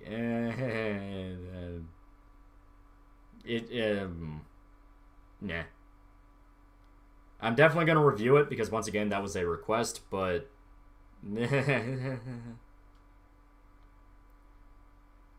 Though you'll never watch it, I strongly recommend 2019's The Legend of Hai. It's a Chinese animated movie and really amazing. I must watch. The only Chinese movie I've seen that's animated was called, like, Have a Nice Day. And it was, like, one of the most draining fucking experiences of my life. Because, oh god, it's a whole fucking mess of a movie, and I do not like talking about it because it was just not fun to watch. Not even in a sense of it's really fucked up, it's not funny, it goes on way too long. I just don't like it.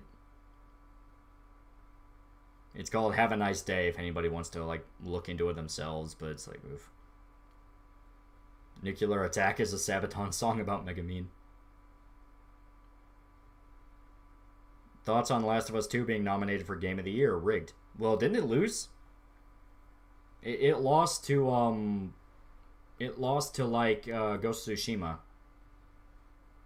Which, yeah, I can actually understand the 2 being nominated because Naughty Dog would have just paid everybody off to get the game in there because Neil Druckmann needs to make his pee feel big. Ghost of Tsushima is genuinely really good. But Player Voice Awards, is that the one that is the Player Voice the one that Ghost of Tsushima won? But basically the one that I was looking at, and all I could think is, why the fuck is this here, was Spider-Man Miles Morales, where the game wasn't even out a week, and it got nominated for fucking Game of the Year. It's like, dude, it came out like a week ago. Like, what the fuck? You can't consider this Game of the Year when it's like, dude. Thoughts on the Fate franchise, and considering covering any of the shows.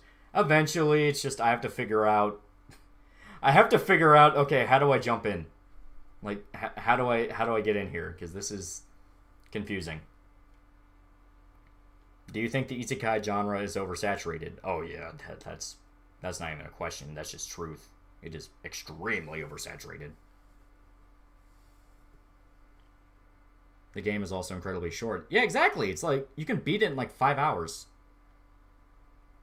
Because Miles has the exaggerated swagger of a black teen.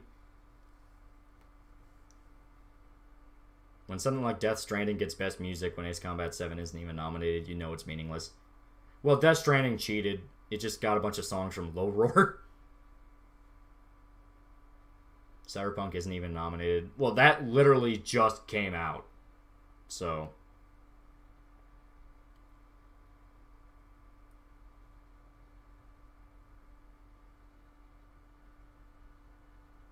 Cyberpunk's been fun. It has been fun. I've been liking it a lot. I wish someone would do more interesting things with the isekai genre. Like, dude, there's so much potential there. Well, yeah, you still have some classic stories. Now and There, Here and Then, I think it was called. That one's really good. Like I said, there's still some examples. They're not off the top of my head, but Konosuba's really good. Stuff like that. What are your thoughts on Gate? Gate's okay. I never got super into Gate, but the concept's funny. Where you just have a bunch of military guys going into a fantasy world and committing genocide. I like that. Have you seen any Mamoru Hosoda films? He does sound familiar. Give me 1 second. I want to look that up. I think I might have seen something by him. I just need to see what he made.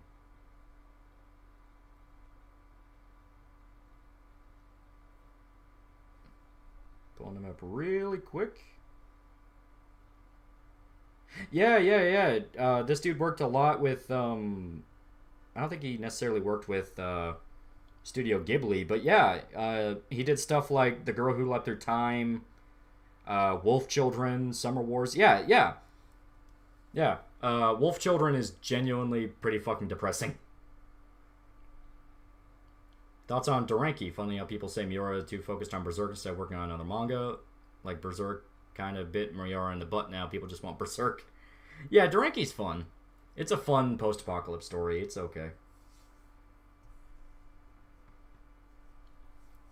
Got a favorite OST. Revengeance is really good. Deus Ex Human Revolution has a really good soundtrack. I've been on board with 2077 so far. It's been pretty good. Stuff like that. I actually like that a lot. Thoughts on Record of Ragnarok? I need to get around to watching that. I keep hearing really good things. Is the Konosuba dub worth watching? I think I mentioned it earlier, but to me it's not as good as the original. Mechanicus best OST. Yeah, Mechanicus is really fucking good too. I liked Wolf Children, but part of it made me feel like crap. Yeah, it's a pretty rough story. Ruby has horrible animation. It really doesn't look good. Like I'm really not on board with a lot of how Ruby does things. One second, I'm just checking something really quick.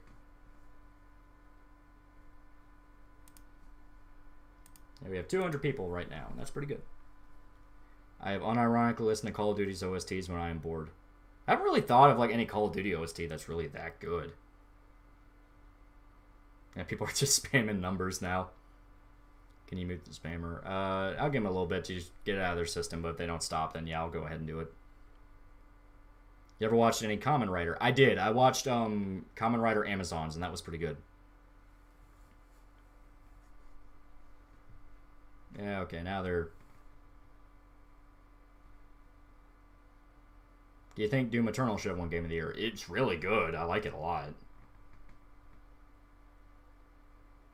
I don't think the spammer's going to stop. Yeah, as soon as you mentioned it. Okay, if they start doing it again, I'll do it. Yeah. So I was to a point where it's like, it's like, come on, guys. You knuckleheads. Have you played Crash 4? Like Crash Bandicoot? I have not. Is that even out yet? I thought that was later. I don't think the spammer's gonna stop. Stops. Yeah. Like I said, if they do it again, then yeah, because... But, you know, they were just fucking around. They were just trying to have fun. Halo OSTs. Yeah, that one's really good, too. Mass Effect OSTs. Mass Effect doesn't really have anything that I remember too much, except for some of the music from 2. And that one from 3, where you're leaving Earth and it's like the dun, dun, dun, dun, dun. You know, that sad piano thing. Eroji was good H, but I kind of hate that Best Girl got me into the fetish hole.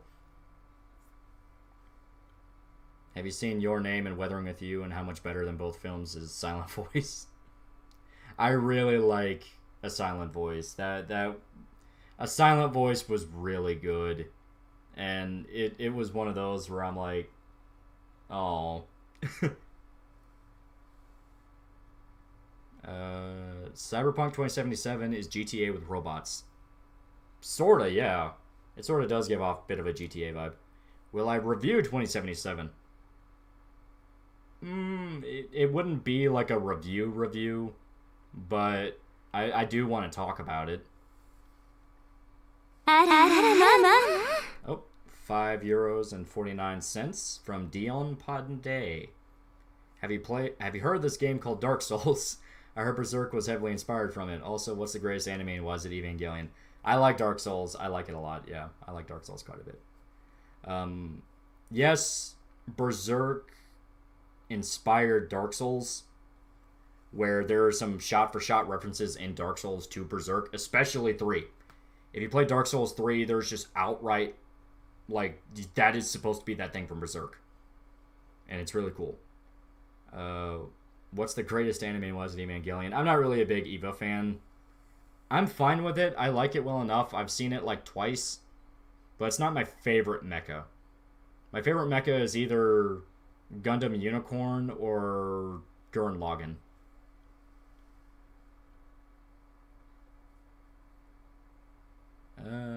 Thoughts on Genlock? That does sound familiar. I think I've seen that once, but I just don't really remember. RE3 remake was a bad remake? Well, okay. RE3 remake could have been amazing if they kept a lot of the stuff from OG RE3 in it, but they ended up kind of wussing out, and they really streamlined it, and they really made it a linear shooter. So you can still play it and like it. I have friends that are saying they still enjoy it, and if you can get it for like $20, it's great. But personally, I was kind of hoping for something a bit more open, like RE2 Make was, where you can still run around the police station and do stuff. But why are all the damn giant robot shows war bad? Have I watched Price of a Smile? That sounds really familiar. Give me a sec. I gotta look that up.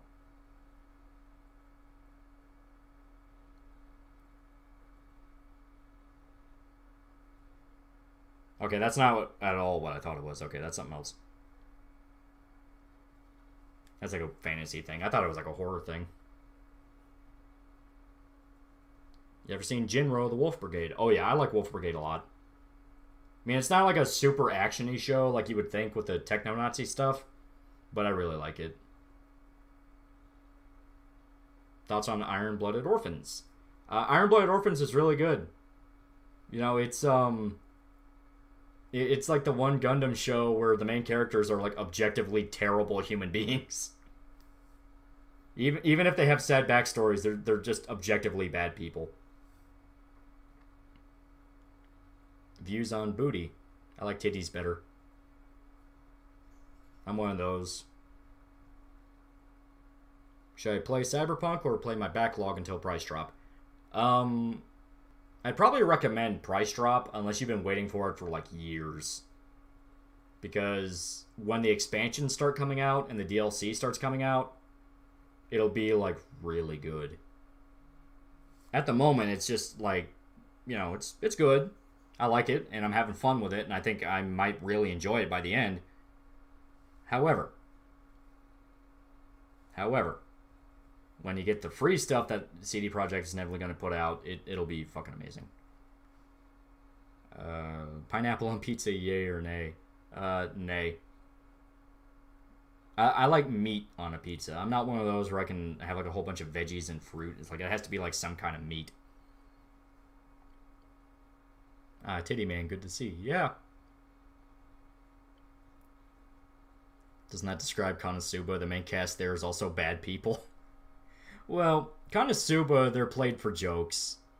You know, they're supposed to be bad because they're fucking each other over, and you know, they're terrible human beings, but that's the joke. Nier OST is great. Oh yeah, Nier Automata is fucking amazing. I love that. Lol, stop spamming. Yeah, it's okay. It's okay. I know you weren't being serious. You were just having fun with it. It's okay. Any good horror anime that exist? I talked about Corpse Party, but Corpse Party is sort of like... you have to be okay with blood. Other than that, there's a few. I'm trying to think of the ones that are like really good. You have Perfect Blue, obviously. I guess you could argue some of the like really fucked up ones, like Pupa. But once again, that dips into like, is that even good, or do you just like the do you just like the violence and the disturbing aspect? Junji Ito has a few OVAs. Junji Ito Collection, the anime, is not really that good, but he has OVAs for stuff like Tomy and Gil, and those are okay. If someone offers you $50, would you act in one of the Nostalgia Critic movies? Oh, definitely. Just to put my name on it, just to be like, yeah, I was in a Nostalgia Critic movie. Have you played Binary Domain? I keep hearing that's really good. It's sort of like another game that's sort of like Spec Ops, and I'm really interested to try it out. My friend got 2077 on PS4. I'm going to borrow it and play it, but think I'm going to get it on PC when I finish the build. Yeah, that'll probably be the best way to play it. I think even when everything's all said and done, and all the DLC's out, you want to play it on PC. Pupa, my eyes. Yeah, Pupa's fucked up, but I like the fact it's fucked up. A lot of people shit on it a lot, and I think it's just because it genuinely kind of fucked with them. Like the scene where the little sister's eating her brother, and it's shot almost like a sex scene, and she's just like ripping him open and like eating his intestines. It's like, I think that genuinely got to people and was like, oh man, what the fuck? And I'm just kind of like, hey. Ito is very overrated, fight me. I think he is starting to dip into like, people don't like Ito stuff, they like Ito. Like, I'm starting to think, yeah, it is starting to develop a little bit of a cult of personality. I still really like his stuff, but... What the hell was Blue Gender about? Blue Gender is like a mecha thing. It's like people in power armor fight fucked up alien monster things. That's another one people are requested me to watch, so I gotta talk about that. Ever seen The Flowers of Evil or read the manga? Yeah, I watched the anime where they had to rotoscope everything, and it was like super fucking weird. But then I checked out the manga and I really liked it. But that one's not so much horror. That's more like really, really edgy coming of age teen thing. I like the one where it's like, it was made by the same guy. It's called like Trail of Blood. And it's about a kid who finds out his mom is like going insane. Like violently insane. And it's interesting. Was Blue Gender that really gory mech anime? I think it is, yeah. I think that's the one people were talking about.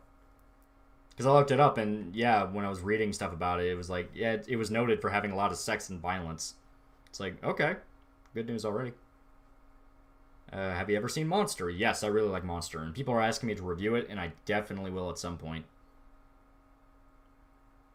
Have I ever watched Jeremy Johnson? Yeah, I like Jeremy.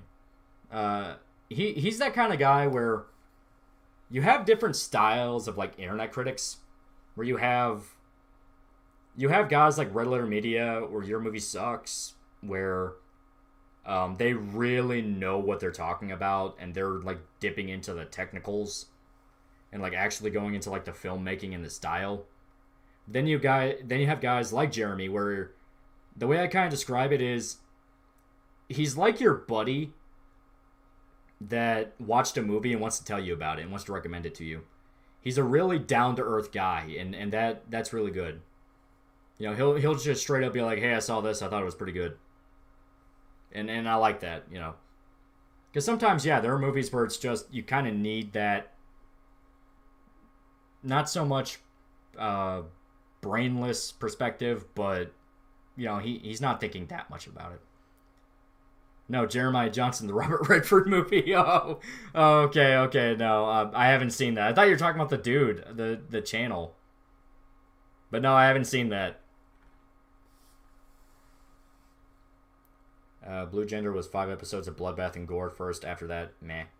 I know it goes on for like 26. People are saying we need to do a drunk stream and watch Nostalgia Critics The Wall. I'm willing to do that sober just to be like, you don't understand, it's not much better. Like, I don't always dig the Siskel and Ebert style, but sometimes you need both. Yeah, that's kind of a good way to describe it. Have you watched Devilman Crybaby? I did. I'm not really the biggest Devilman fan on the planet. I like Go Nagai. I respect a lot of what Go Nagai did. But to me, his Devilman stuff, it always ends up just being the same story over and over again.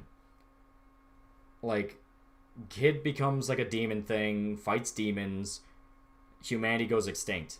There you go. That's Devilman. Hell, that was even like Demon Lord Dante for a little bit. It's like it really is just kind of the same stuff over and over again. And he gets like super nihilistic and stuff where I'm like, not really super on board. People like it. I'm just one of those where it's like, I don't really like nihilistic endings. There has to be a really good reason why the ending's nihilistic for me to be on board. Thoughts on Ralph the Movie Maker? Used to watch his stuff but hated his Joker review, and he also tends to be spiteful towards other critics, i.e. Jeremy Johnson and Mahler.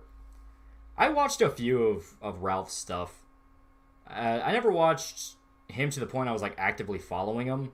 I know he does that podcast with the other guys. I forgot who they were, but people say he gets a little like arrogant on there. Like he kind of thinks he's like the best, and it kind of becomes a problem. But I don't know the guy. I'm not gonna shit talk the guy. All I know is I've seen a few of his videos. What's worse, when something really bad is really successful, or when something good goes under the radar?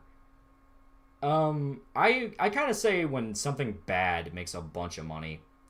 Because when something good doesn't make enough, it at least becomes sort of like a hidden gem, and it can build up a cult following. You know, like Dredd did. When the Dredd reboot came out, and it didn't make enough money, but people really like it. And it's one of those where it's some of people's best fucking cyberpunk movies. When something is really bad and makes a bunch of money, other studios look at it and think, we need to copy that so we can make all the money. So you can end up seeing really, really bad habits start to form because something stupid made a shitload of money. That's on Violence Jack. It's one of Go Nagai's more obscure works. It also kind of connects to Devilman. Yeah, Violence Jack is basically just really edgy Fist of the North Star. That's basically it. And the guy has a knife. Like, there you go. Have you ever seen Spirited Away? And I'm planning to rewatch it pretty soon, and I haven't seen it in a while. Wondering if it's still considered a masterpiece. Oh yeah, Spirited Away is really good. Like, there's a reason it has a reputation. It's really fucking good. Who's your favorite Joker? I really like Joaquin Phoenix. I mean, I like the fact that his Joker still felt like Joker, but he was very human. He had flaws. You know, I'm one of those where I have a lot of like nitpick issues with a lot of stories and a lot of stuff where I am not a fan of the ultra smart Zodiac killer trope. where the criminal has like every plan possible under the sun. He knows every single detail that's about to come. And it's a thing that drives me insane. Saw was really guilty of this. Really guilty. Jigsaw knew fucking everything. And it got to the point of like, dude, you had to literally expect a dude would walk a certain direction in a certain way for him to end up in that spot. And it got fucking ridiculous. And I especially hate it with a lot of film noir stuff where the bad guy will get away, but it can feel really contrived as like, oh, I just never caught him. And I mean, it can work. Stuff like Chinatown did it really well.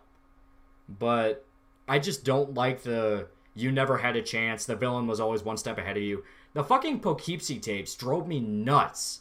I fucking hate that movie. Fuck the Poughkeepsie tapes. They're fucking stupid. It's basically a movie where it's a movie about a serial killer. And his thing was he would literally videotape him torturing his victims and killing them. And he would do it in different ways. So like psychological torture, physical torture, stuff like that. But they do this thing where like the killer is so far ahead of the police that it gets to a point of just being outright childish. Like the guy will outright go to the mother of one of his victims and shit talk her to her face and basically make fun of her. And it's this thing where it's like you would think that would like click in the woman's mind. Oh shit, you're the guy. Like it's this thing, I hate shit like that. Like people are not that dumb. And a killer is never that smart. You have smart killers.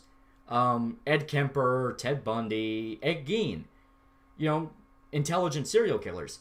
But they end up getting caught one way or another. The only one so far that you haven't is the Zodiac Killer. You know, and a whole bunch of stuff. Where I'm okay with it if you can build it up in a way that works. But most times, to me, it's fucking annoying. It's a rant there. I just really have issues. Smart killers make mistakes. Yeah. What do you primarily use to edit your videos? DaVinci Resolve. It's free, and it gives me all the shit I need. I really like DaVinci Resolve. In fact, DaVinci Resolve is kind of the thing that really kickstarted me becoming like an actual channel. Because a lot of my other videos are fucking atrocious. They still are not great. But DaVinci at least let me put a bit more flair to it, so it's like not as terrible. Daspo Shit says, I'm afraid I still have to give the Joker throne to Dark Knight. He carried that movie. Yeah, Dark Knight Joker was really good. I like the fact that he was just a crazy terrorist. Like, I like that. I do like Heath Ledger. He did a great job. If you were going to go out, that was at least the role to do it with. Thoughts on the Dragon Age franchise? Loved your Mass Effect video and I was curious if I had anything to say about BioWare's other big franchise. It should have died at Origins. Dragon Age could not be carried into a franchise. They tried so hard. And it's just, it couldn't. It worked for Origins, but Dragon Age 2 was so bad. And then Inquisition, and then, I have no faith in no one. Thoughts on the trope of not killing the victim to not become the same as them? That, to me, is when it gets really dumb. You need to have a way better reason. Oh, Sexy Demon Horse for $5. Have you read Message to Adolf, one of my favorite Osamu Tezuka mangas? I have not. That actually sounds really interesting. I'm assuming that's like a historical thing? I'm going to look into that. That sounds kind of cool. But yeah, like, you need to have a really good reason to not have the main guy kill somebody. Like, it needs to be a thing where you have to, like, really explain it. Because I'm one of those people where if a guy's actively fucking with you and he's just going to keep doing it, yeah, you kind of want to bury him. Like, it'll save you problems. But a lot of stories do that thing where, well, no, if you kill them, you're as bad as them. Like, Last of Us 2 drove me insane. Where they kept trying to paint Ellie as violent and crazy. And there are people that will defend Last of Us 2 saying, oh, well, she was just tired of killing or this and that. They'll come up with any excuse they can.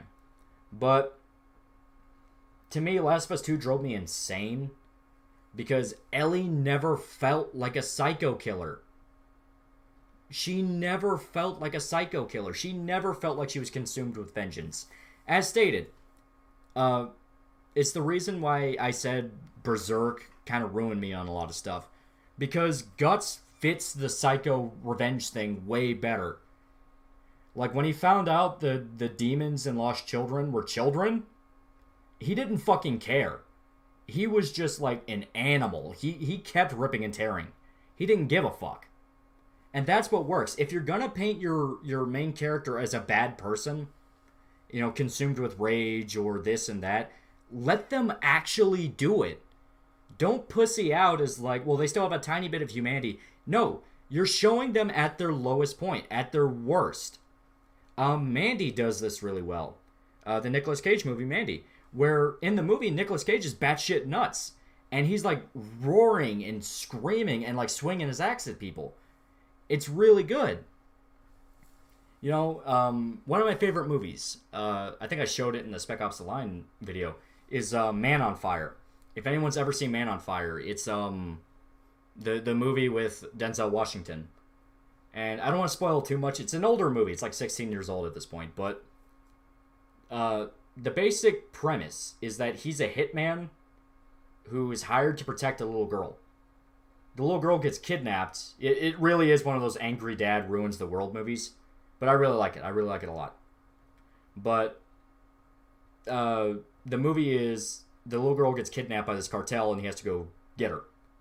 So the Equalizer. A lot like it, but different. It's kind of hard to explain. But essentially, in the movie, the dude does like really fucked up shit to people. One of my favorite scenes is he has one of the cartel guys and he kidnaps him. And he duct tapes his hands to a car. So Denzel Washington is talking to him. So like Taken? Yeah, think Taken, but like really violent. Sounds a lot like Rainbow Last Blood. As stated, it was one of those genres movies of angry dad wants to ruin the world. But he has this guy's hands duct taped to a car. And he is like dead calm talking to the guy. It's like, hey, I know you work for these guys. I know who you are. You're gonna tell me everything. What's this movie called? Man on Fire. Man on Fire. Yeah, I wish you had more time. Yeah, I love that part. But he has this guy in the car, and he's talking to him because the guy was one of the guys that kidnapped the little girl. And he's just so matter-of-fact talking to him. And basically all he's saying is, you're going to tell me everything I want to know. Every time you delay me, every time you say no, I'll cut off one of your fingers. And he pulls out like this like, cheap knife he bought. And he's like tapping the blade against his fingers, saying, I'll do it one by one. And the guy calls his bluff. It's like, yeah, you're not going to fucking do that. So he just, without saying a fucking word, grabs his pointed finger and just chops it off. And the guy is screaming his head off, and blood is like spurting on the window. And then he just fucking cauterizes it with a cigarette lighter. And then dude just looks at him. It's the most like I was not fucking kidding moments ever. And I really like that. Because as stated, it shows you how pissed off this guy is. Denzel Washington will fucking kill you if you do not talk to him. If you do not say what he wants you to say, he will hurt you. And I like that a lot. I like characters that don't fuck around. Did you enjoy Rainbow Last Blood? Yeah, I like it. It was pretty good. It was just kind of a dumb fun. I never really I'm not going to call it like one of the best movies last year, but it was fun. I liked it. So the viciousness of a mama bear with the brutality of a father. In a lot of ways, yeah. Not pissed off the resolve. Oh, no, you don't understand. This is going to be kind of a spoiler, but as I stated, this movie's been out for like fucking 16 years. Watch it. It's really good. But towards the end of the movie, he finds out where the girl is.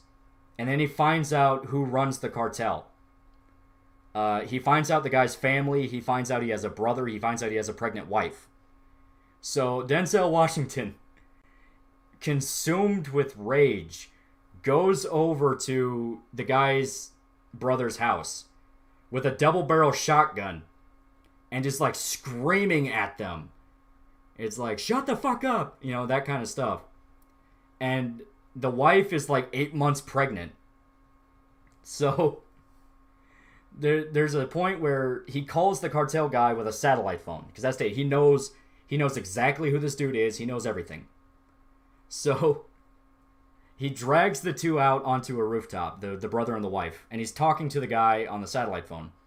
And he says, I have your brother here, I have your wife. And at first the cartel guy is like, nah, this guy's bluffing, like he's not talking.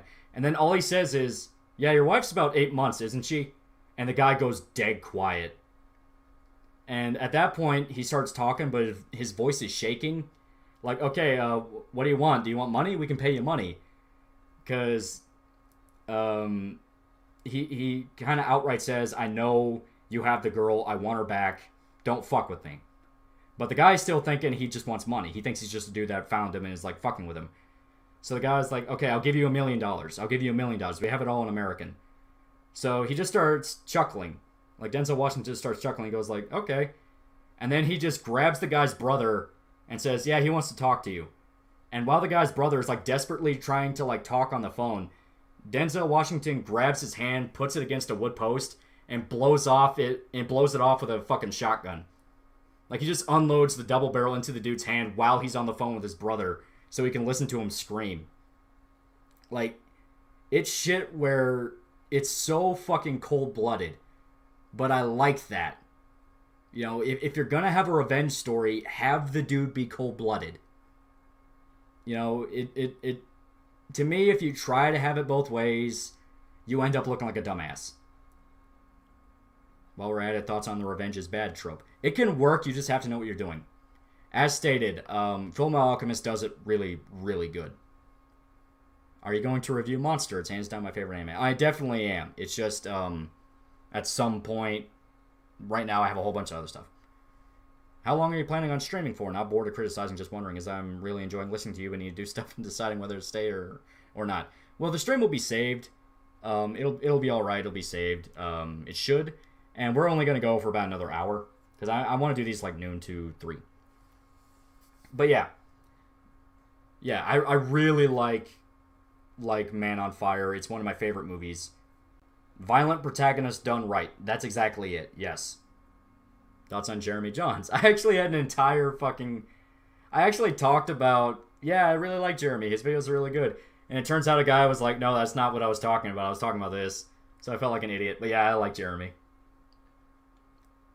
Thoughts on UC Gundam? Victory is very underrated. I haven't seen UC Gundam yet. But I'm trying to get through like all the Gundam shows. And I did hear UC is supposed to be pretty good. Victory I hear is okay. But if you're saying it's underrated, maybe it's one of those things where it's just people saying it's okay, but it's actually really good.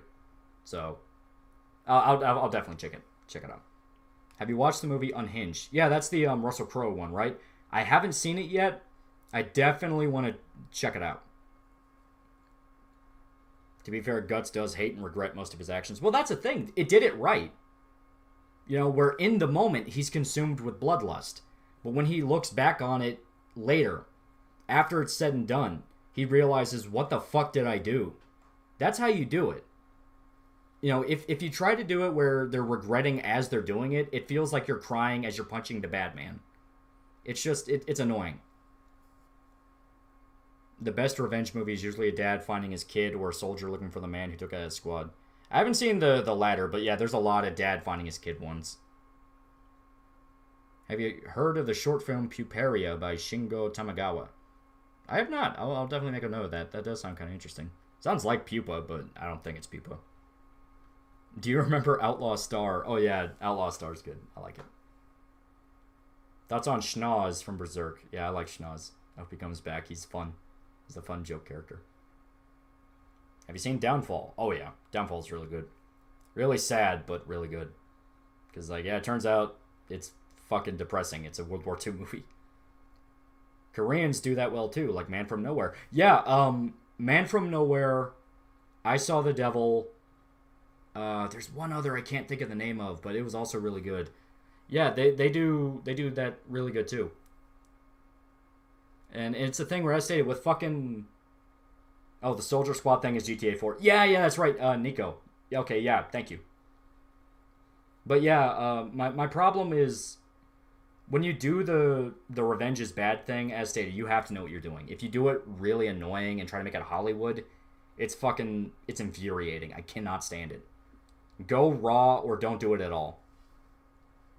Give me a synopsis of Monster. That's one of those where like even explaining it is kind of a spoiler, but a surgeon in like 1980s Germany has to choose between saving a politician or a child. And he makes the wrong choice, but it's not what you think. That's all I can say. Thoughts on Mother's Basement? Oh, he's so obviously fake. He is an absolutely fake shill. I can't stand it. It drives me nuts. Sorry for the stupid question, but what is this woke thing that other people point out in stories or shows? It's an American thing. Oh, okay, that's fine. Woke is basically identity politics. And identity politics are essentially you have to have every demographic in a story, no matter what. You have to shit on white people and white men especially. You have to do this, you have to do this. It's adding really stupid, arbitrary rules to stories for no reasons. Like, if you have a black chick as the protagonist for a story, she has to be perfect. She cannot have flaws. She cannot fuck up. It has to be she's better than everyone else. It's really bad.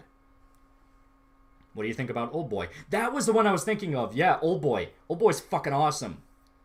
I love it. It's so good. Because as stated, they weren't afraid to just show the dude rip and tear. It's fucking great. Denzel Washington is a phenomenal actor. Have you seen Flight? Oh yeah, Flight's really good. I really like that one.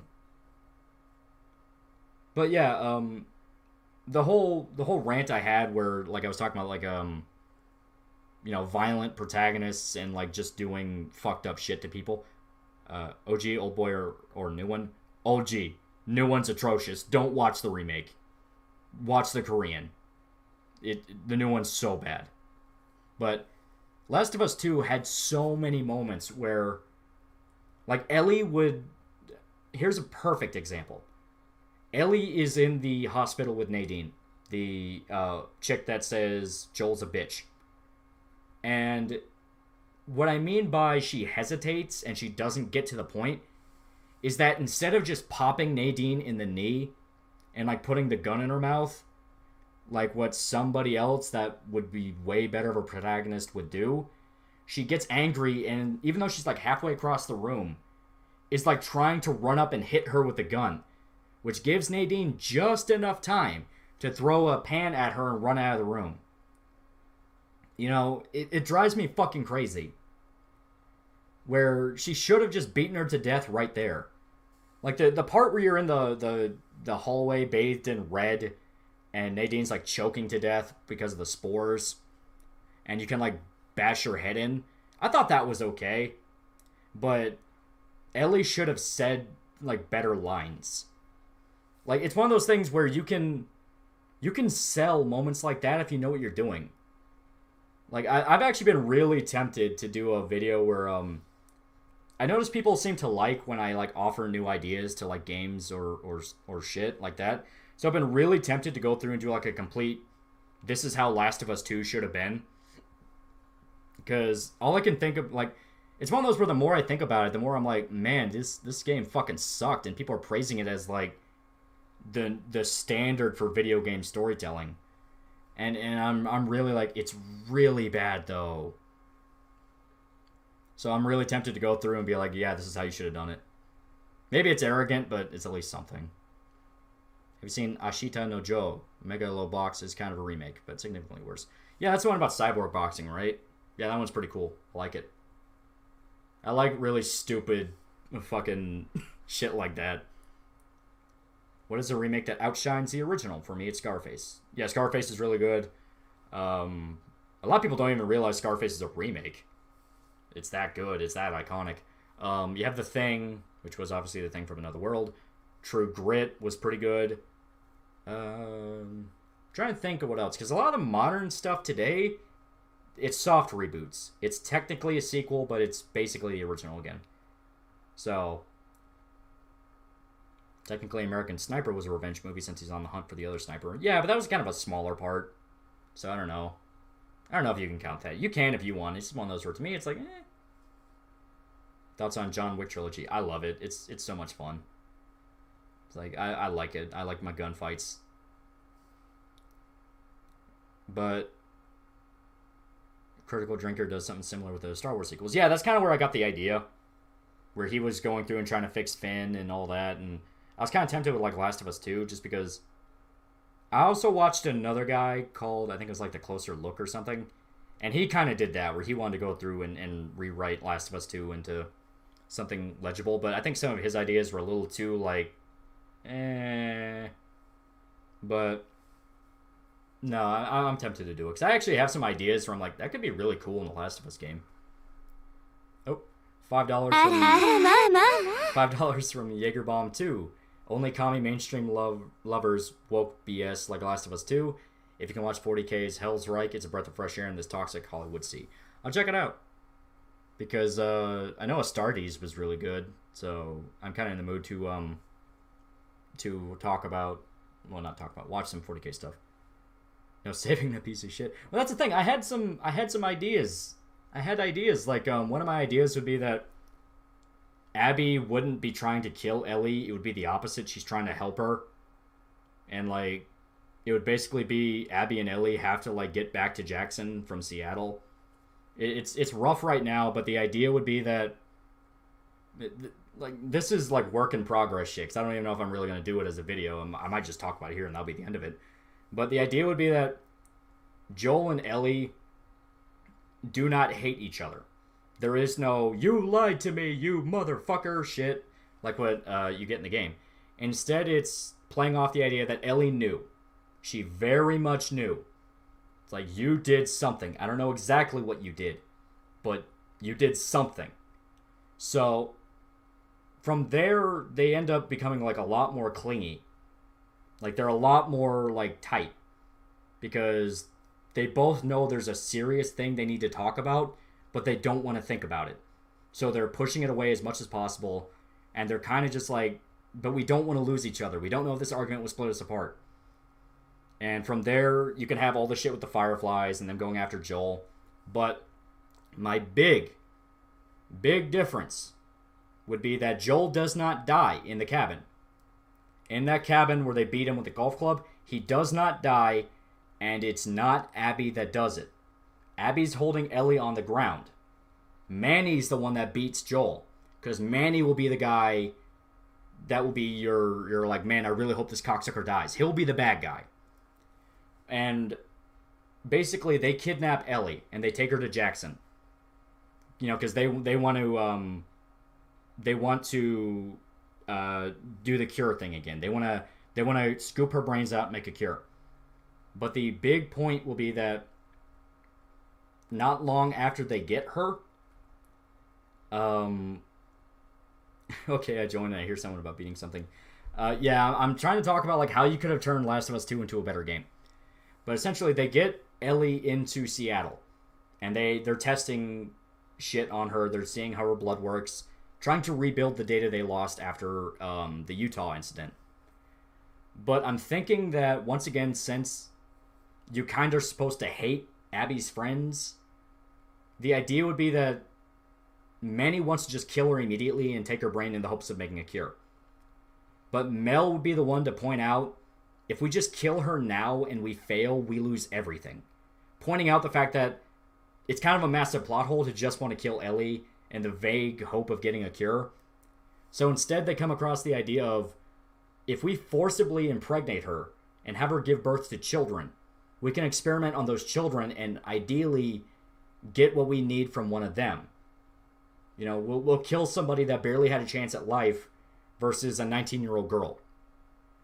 And that can be the point where Abby is like, what the fuck? We're not doing that. Like, no, we are not doing that. And that's what makes her want to get Ellie out. And Breeding hole. Yeah, basically, it's a thing where Abby's trying to keep Ellie from getting raped.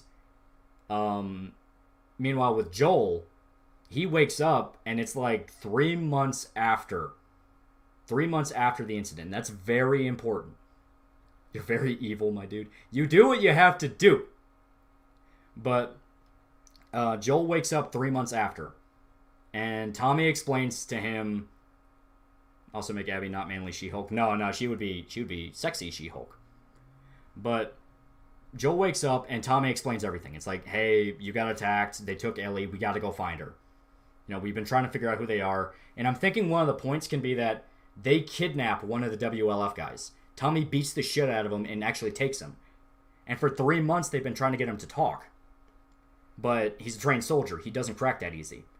Well, Joel wakes up from his coma and he's like getting up and moving around again. And the thing is, Joel doesn't think Ellie's alive. It's been 3 months since they took her. So he's under the full assumption they took her, they killed her. She's already dead. So Last of Us 1 teased that Joel did some really fucked up things. He killed a lot of people. You sometimes see what Joel does when he's by himself. So the idea would be that this is Joel not giving a single fuck anymore. He is done. Any humanity he has left is dead.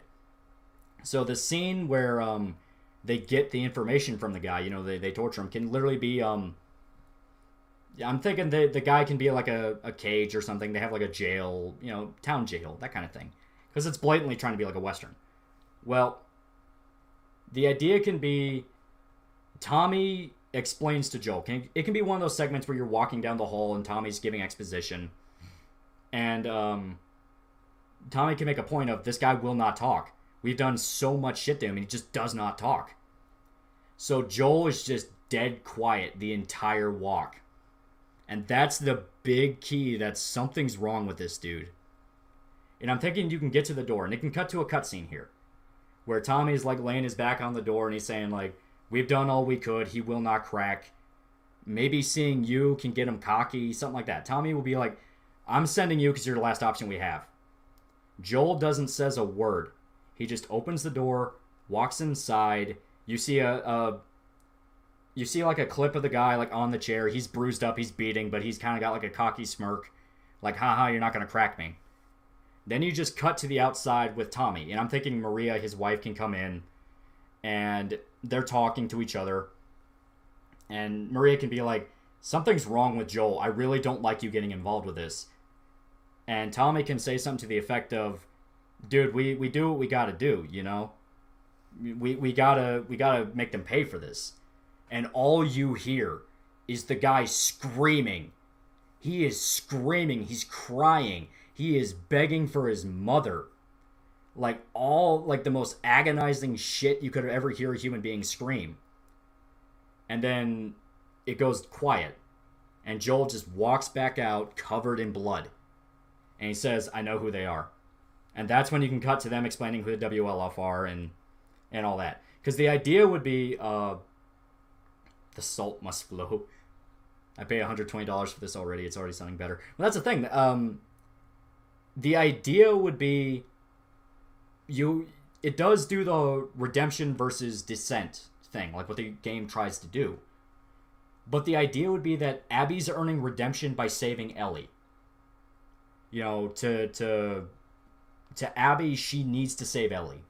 Because one of the points I had was you keep the WLF, you keep them being horrible human beings that are committing genocide on factions they don't like. And the big twist will be that the Scars, the cultists you're fighting, are absolutely innocent. They are not monsters. They're not violent. They want to be left the fuck alone.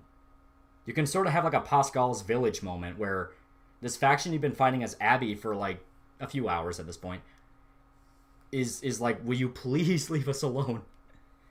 And the idea would be that Abby and Ellie are bonding. They're becoming friends.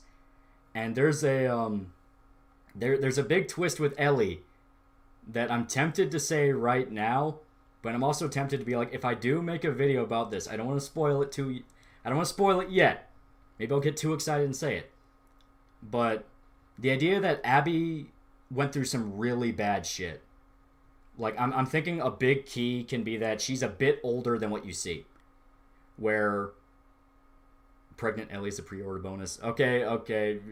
You're really gonna make me explain it. But the idea is that Abby's older than what you see. She's about late 20s compared to teenager like you see in the game. And her and Owen were not just boyfriend and girlfriend. They were outright husband and wife. They got married. And the thing is that their relationship split apart because they had a kid. Like, Abby was pregnant, but she had a miscarriage. They just couldn't keep it. And because of that, they just split apart. They're not bitter towards each other. It's just one of those things where they're both like, we can't be together. So Abby's kind of seeing Ellie as like a surrogate daughter, or at least someone in the same position as her. And she cannot let her go through this. Like, it's fucking with her. Because another point I wanted to make is Abby is dumb. Like, she's actually dumb in story. Nobody really treats her that seriously. She's the big dumb brawn you bring in to fuck somebody up. But this is the first time where she's really taking charge and saying, we can't do this. Like, we can't do this. This is fucked up. This is evil. And nobody's listening to her. Because to them, it's like, well, it's not about morality. It's about doing what you need to do. And it's finally what triggers Abby into going rogue and saying, fuck you all. And from there, she'll discover more and more about how evil her faction is. Like with the genocide, the war crimes. And that's what makes Abby so willing to kill them. Where it's like, you stole everything from me. You made me do fucked up shit, and for what? Like, that's kind of the thing. That's Abby's whole arc. She's trying to regain the humanity she lost. You should rename yourself to the evil almighty Lolly. It's not even that evil. It's like, Last of Us is already pretty depressing. Yeah, Marshall had to step out. Once again, the stream will be saved, so you can hear even more of my supposed Last of Us 2. But what are we talking about? I'm talking about ways you could have made Last of Us 2 better. But another plot point, and I danced around it long enough, and basically the twist in the game will be Abby breaks Ellie out. Lolly's saying the F word a lot. I thought this was a Christian Q&A. Yeah. But Abby breaks Ellie out. She sneaks her out of the hospital because it gets to a point where she's like, I can't do this. Fuck this. I'm done. And they start running. Well, the WLF start trying to kill them because it's like, well, fuck, we gotta get them back. Like, get them back. Get them. Kill them. So, this is some weird ass shit. Yeah. But basically, I'm thinking there's a point where Abby and Ellie are dragged into like a drama scene, like a scene where, you know, they have to run away from like a turret shooting at them or something. And I had to make it a point that it's been 3 months. Like, Abby's been like kind of, she's been torn about this for 3 months. And that's where you can get segments with her fighting the scars, and she's slowly starting to realize the WLF are just horrible human beings. So when she finally breaks Ellie out and they start going on the run, I'm thinking that they can get knocked into a river or fall into an ocean. Something to transition them into being captured by the Scars, the cult. And that's when you find out that, oh shit, the Scars are actually really good. They're really good people. They're literally just being genocided by this horrible, borderline fascist military cult. And I'm thinking that, because as stated, it's a lot like Pascal's village. When you find out, oh shit, you know, Pascal and his robot friends are really nice. And then that's where you can find out that, yeah, Ellie's pregnant. They successfully knocked up Ellie. And she's about 2 months along now. And this is what really pushes Abby into, fuck this. And she is completely anti-WLF. And I'm thinking there can even be a part where she even outright says, if I ever see any of my friends again, I'll kill them myself. Like, she's done with them. So, yeah, Evil Military Cult will definitely use Turkey Baster by now. Yeah, as stated, she's like 2 months along at this point. So, that's Abby's whole arc. She's essentially playing the role Ellie did to Joel, where I'm thinking Ellie is completely broken. She is closed off, traumatized. She doesn't want to talk anymore. This is what really got her. Where almost being raped by David in the first game was bad. This is worse. And Abby's whole segment with Ellie is about her trying to get Ellie to live again and be human again and look at the good parts of life again. It's the optimistic part of the story. And Joel, it's the exact opposite. Every time Joel does something, it gets more and more violent. And it gets worse and worse, and this reimagined game will get so much attention on Rule 34. Yeah, sadly. But it gets worse and worse, and it gets to the point where Joel is just outright committing war crimes. Like, he's torturing people to death, that level of shit. And yes, I do think that Seth, the bigoted bartender, needs to show up.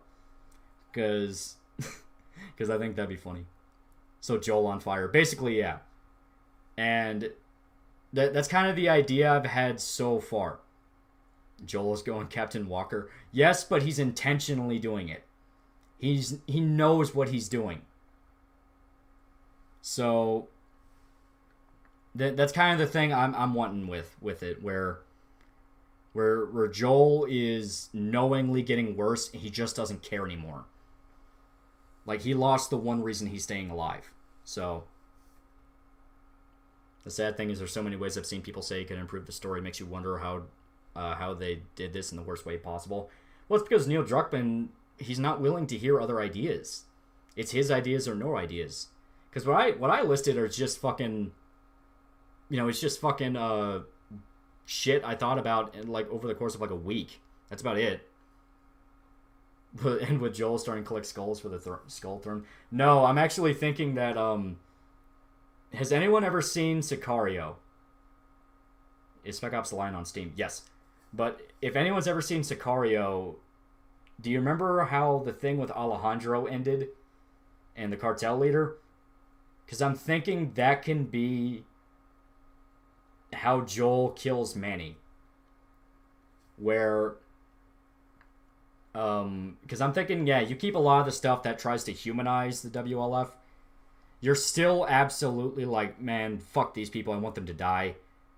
But there's at least setups. So the ending with Joel is that he's in the WLF space. He infiltrates it, he breaks in, he does something. And he's in Manny's room. And I'm thinking that it can be like Manny comes home and he finds his grandfather, his old-ass grandfather, just sitting there with Joel. And the grandfather has no idea who the guy is. He just thinks he's a newcomer. And Manny is just like a fucking statue. He's looking at the guy and his eyes are like bug wide. Because he knows he fucked up. So Joel is an apocalyptic Trevor. Well, no, Trevor's crazy. He has a point. Like, Joel, he's doing everything he's doing for reason. He knows what he's doing. Trevor does whatever the fuck he wants. But yeah, so it'd be like an ending of Sicario. And I'm thinking Manny can have more family than just his grandfather. It can be like his grandfather, his girlfriend, his little sister, stuff like that. And they're all sitting at the dinner table with Joel. And Joel's just staring at Manny. Because this is the point where the facade that Joel had. Because I'm thinking, yeah, you can show a scene where he's like talking to him. And he's being nice. And he's being very manipulative. But that's the point where it just completely... It falls. Like, if anyone... another good reference is the scene in Inglourious Bastards, where Christoph Waltz is talking to the guy hiding the Jews in his basement. And he's starting off very nice and pleasant, but as soon as he gets to the point, he shifts. And he's like, you're hiding enemies of the state, aren't you? And that's the mode Joel goes. He goes from nice, and I'm even thinking he can have, like, his little sister on his lap, like, playing with Manny's little sister. And that's right when Manny walks in, and Joel just goes stone-faced. And he is just staring daggers at this man. So, From there, you can guess what happens. Yeah, I have a lot of ideas for how I'd want this to go. So how scarred up is Joel going to be? He definitely would need to get pretty beaten up. Because that's it. He's supposed to look worse and worse as it goes on because he's becoming more of a monster. It's, symbolic visually. Irredeemable word. Yeah, and that's the thing. This is the point where you understand that, to be honest, would it not ruin Joel's to have him act like that? Then again, losing Ellie would make him lose his stuff. Well, that's the thing. The Joel you saw in Last of Us was pretty bad. But Ellie made him a better person. He made him, human again. Ellie saved him. This is a Joel convinced that she was gone. That they took her away from him. So he is right back where he started and worse. Not only did he lose his daughter, he lost another one. So I'm thinking this would be the point where you understand, because Last of Us 2 was so desperate to say that Joel was a bad guy. It's like, oh, Joel was a bad guy because we did at the hospital. If we're going to go with Joel becomes a villain, you are going to see Joel become a villain. I'm thinking all the scenes where Ellie's picking off the WLF in Last of Us 2, that's going to be what Joel does, and it's way more nasty. Well, the R-rated ideas proposed can not only work, but work well so long as they aren't there for shock. Well, no, because as stated, the thing with Ellie being raped, it's not just going to be there because, people have a rape fetish. It's there because you're seeing Ellie, the optimistic, hopeful girl from the first game, the one that saved Joel, finally broken down and about ready to accept that the world is nasty and awful. And Abby, who's been living in that nasty, awful world and kind of just grew to accept it, is finally starting to understand that we can't act like this. There needs to be hope. There has to be something. So, and I say that's the whole thing with Abby being pregnant and losing her kid, where she feels that connection to Ellie, where there's really fucked up shit out there in this world. There's horrible fucking people out there doing terrible things. But there needs to be good people to balance it out. There has to be something. Thoughts on Metro? I really like Metro. I really like the books. I really like the games. I really hope the movie comes out and it's really good. Thing is, it wasn't her DNA. The fungus in her brain's the one that mutated. Yeah, and I'm thinking that can be like sort of a twist. Where, because I'm thinking, you know how the Last of Us game had everything as like seasons. It was like fall, summer, winter, that kind of thing. I'm thinking they can do something similar, but it's like spans of like 3 months. Because I say it's like each trimester. So it's like 3 months, then 6 months, then 9 months. Because the ending of the game is that Ellie has her kid. And I'm still keeping that Joel dies. Because that just makes sense to me. So yeah, Joel dies and Ellie ends up moving on to have to take over. But the idea is that now Ellie's the one looking after a new generation. But the whole thing with Ellie is that in the beginning, like the first half, she is ultra on board with just killing it. It's like, I don't want this. I never wanted it. Kill the baby. I don't want it. And Abby's the one that has to like talk to her and be like, please don't. And it'd be sort of a, if anyone's ever seen Now and Then, Here and There, the moment with the really nice lady that's talking to the blonde girl. And the speech, she's like, the one line that always sticks out to me is, no child's ever born wanting to be hated by its mother. So that's kind of the vibe I want to go for, where it's like, Jesus Christ, something has to go right. But that to me is what Last of Us 2 could be. I freaking hated the Metro 2033 game. Sequels were good though. Yeah, 2033 is rough. It's really rough. It's a clunky ass Slavic shooter. But Last Light's really good, and Exodus is really good. But will Ellie's kid be named Charlie, and will it bite her finger? Oh God, I hope not. Hey Lolly, what's up? Oh, we're doing good. We're talking about ways we could have fixed Last of Us 2. So Joel just goes around whacking people. Sort of, yeah. Obviously, there's more to it because I'm thinking that you can still have your posse. You can still have your posse of people that want to go. I like the idea of Tommy coming to help him. As stated, you would need to have Seth, just because I have an idea for like a character arc for Seth where, yeah, you get that scene where Seth's like a drunk and he's being a dick to Ellie and calling her a dyke. Because yeah, Ellie would still be a lesbian. I'm okay with that. Lesbian or bisexual at the very least. But make it very obvious that Seth is actually drunk. Like, actually drunk. Like, he's stumbling around. He's, like, red-faced. He's falling over himself. So when he comes out and says, I was drunk, I didn't mean it, you actually do believe it. And he feels like he has to go with Joel to kind of, like, prove, I really did mean it. I really do care about her. So... But yeah, Joel's whole thing is he's getting like worse and worse and more violent to the point that the other people in his party are outright going, dude, you're going crazy. But yeah, the idea is that you have kind of you have the conflicting stories. Abby and Ellie are becoming a lot more hopeful. It's a lot more of an optimistic journey. That's where you get sort of that whimsy you saw in the first game. Joel, it's just getting worse. It's just getting worse. It's just getting worse. Out of curiosity, have you read the Akira manga? Oh, yeah. Oh, yeah. Hey, Joel, what are you doing with that gun of yours? Yeah. But I even went so far as to, like... I came up with, like, new ways they could have added, like, gameplay stuff. Like, one of the ideas I had was, essentially it would be sort of an evolution of the fungus. How do we make a diverse cast without making it feel woke? Well, I didn't even really think about that. But basically, the idea of the fungus could be that I came up with this thing called hives. Hives are basically, if you noticed in certain parts of Last of Us, when you're going through the game, there would be mushrooms and fungus growing on the walls.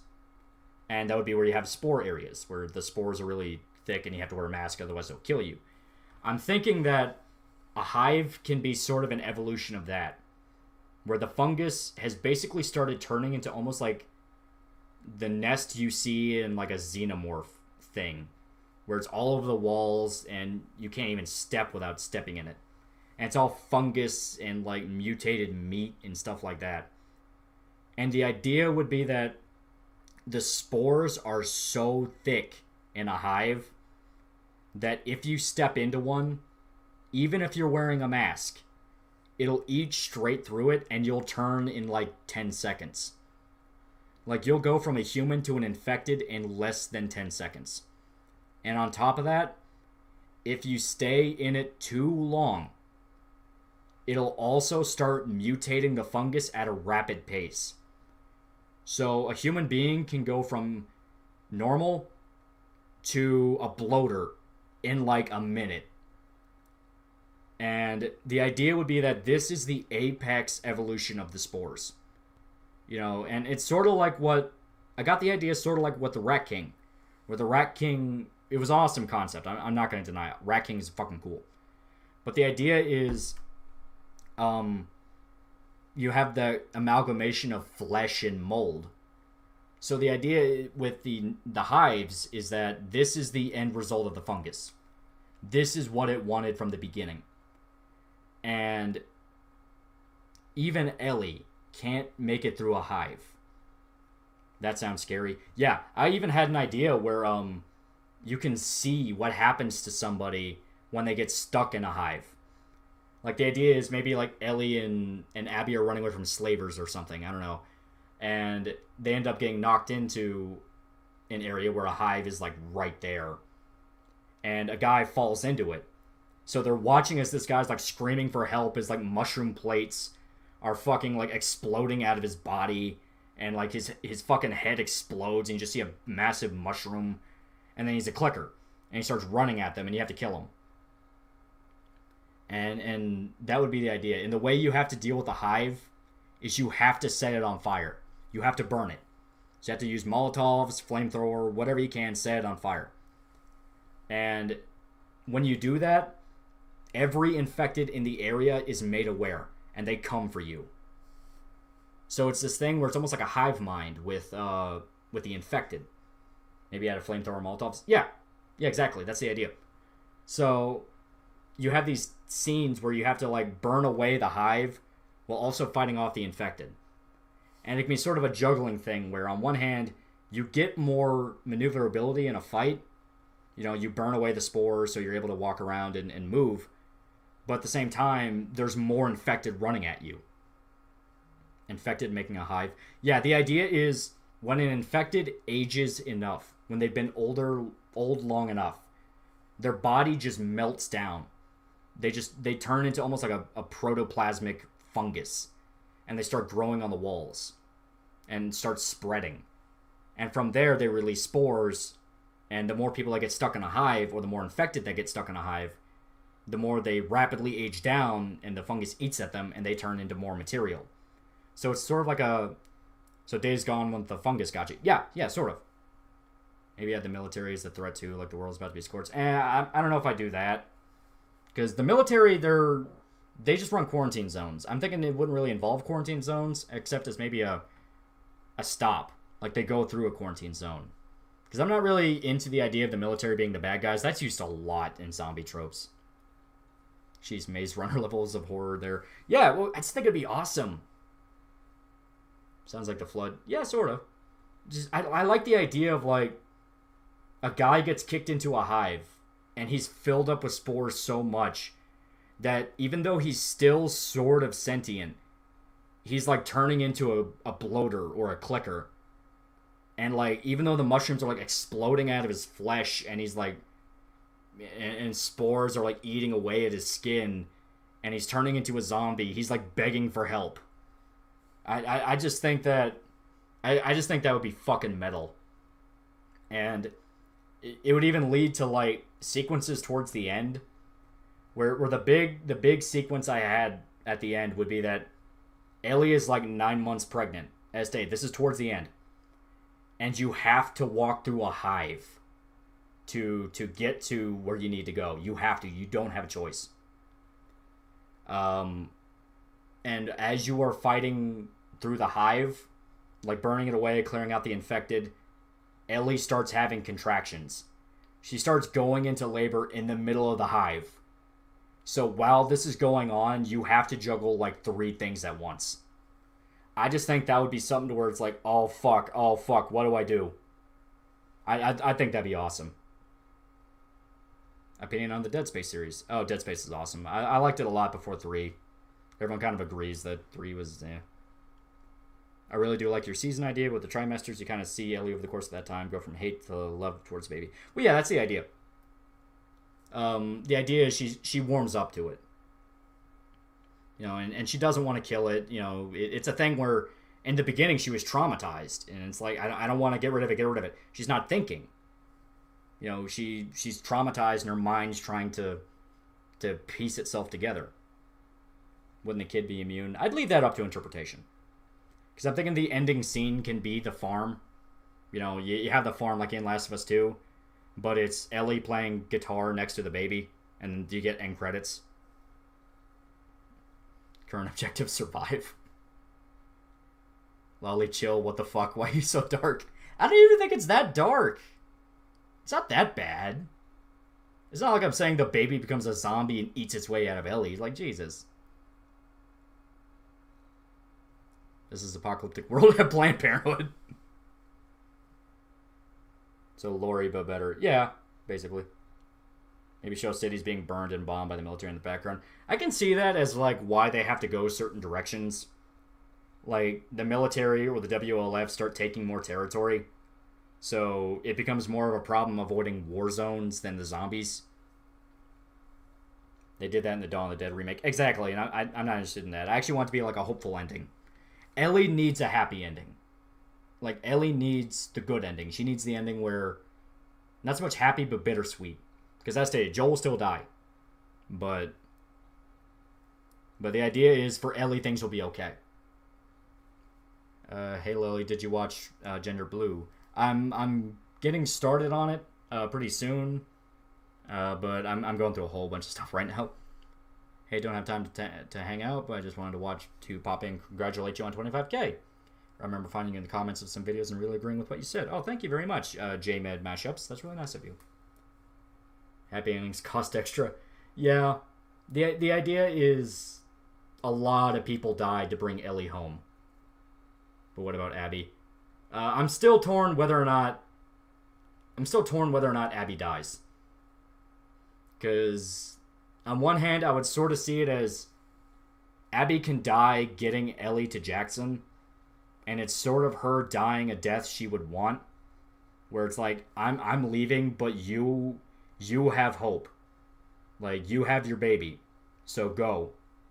You know, sort of that thing where not so much a sacrifice, because I'm thinking the idea is she's bleeding out and is with Ellie, but the idea is she gets to die happy. She dies. You know, she dies knowing that Ellie will be okay. And I'm thinking Joel can die without ever realizing Ellie came home. You know, it's sort of a one last, like, oh, fuck moment. Like, Joel can die still convinced Ellie died. I'm torn on that. I'm not really sure. But, like I said, this would have to be something I'd really have to, like, dig through and really flesh out ideas. I'd have to, like, actually dedicate to it before I commit.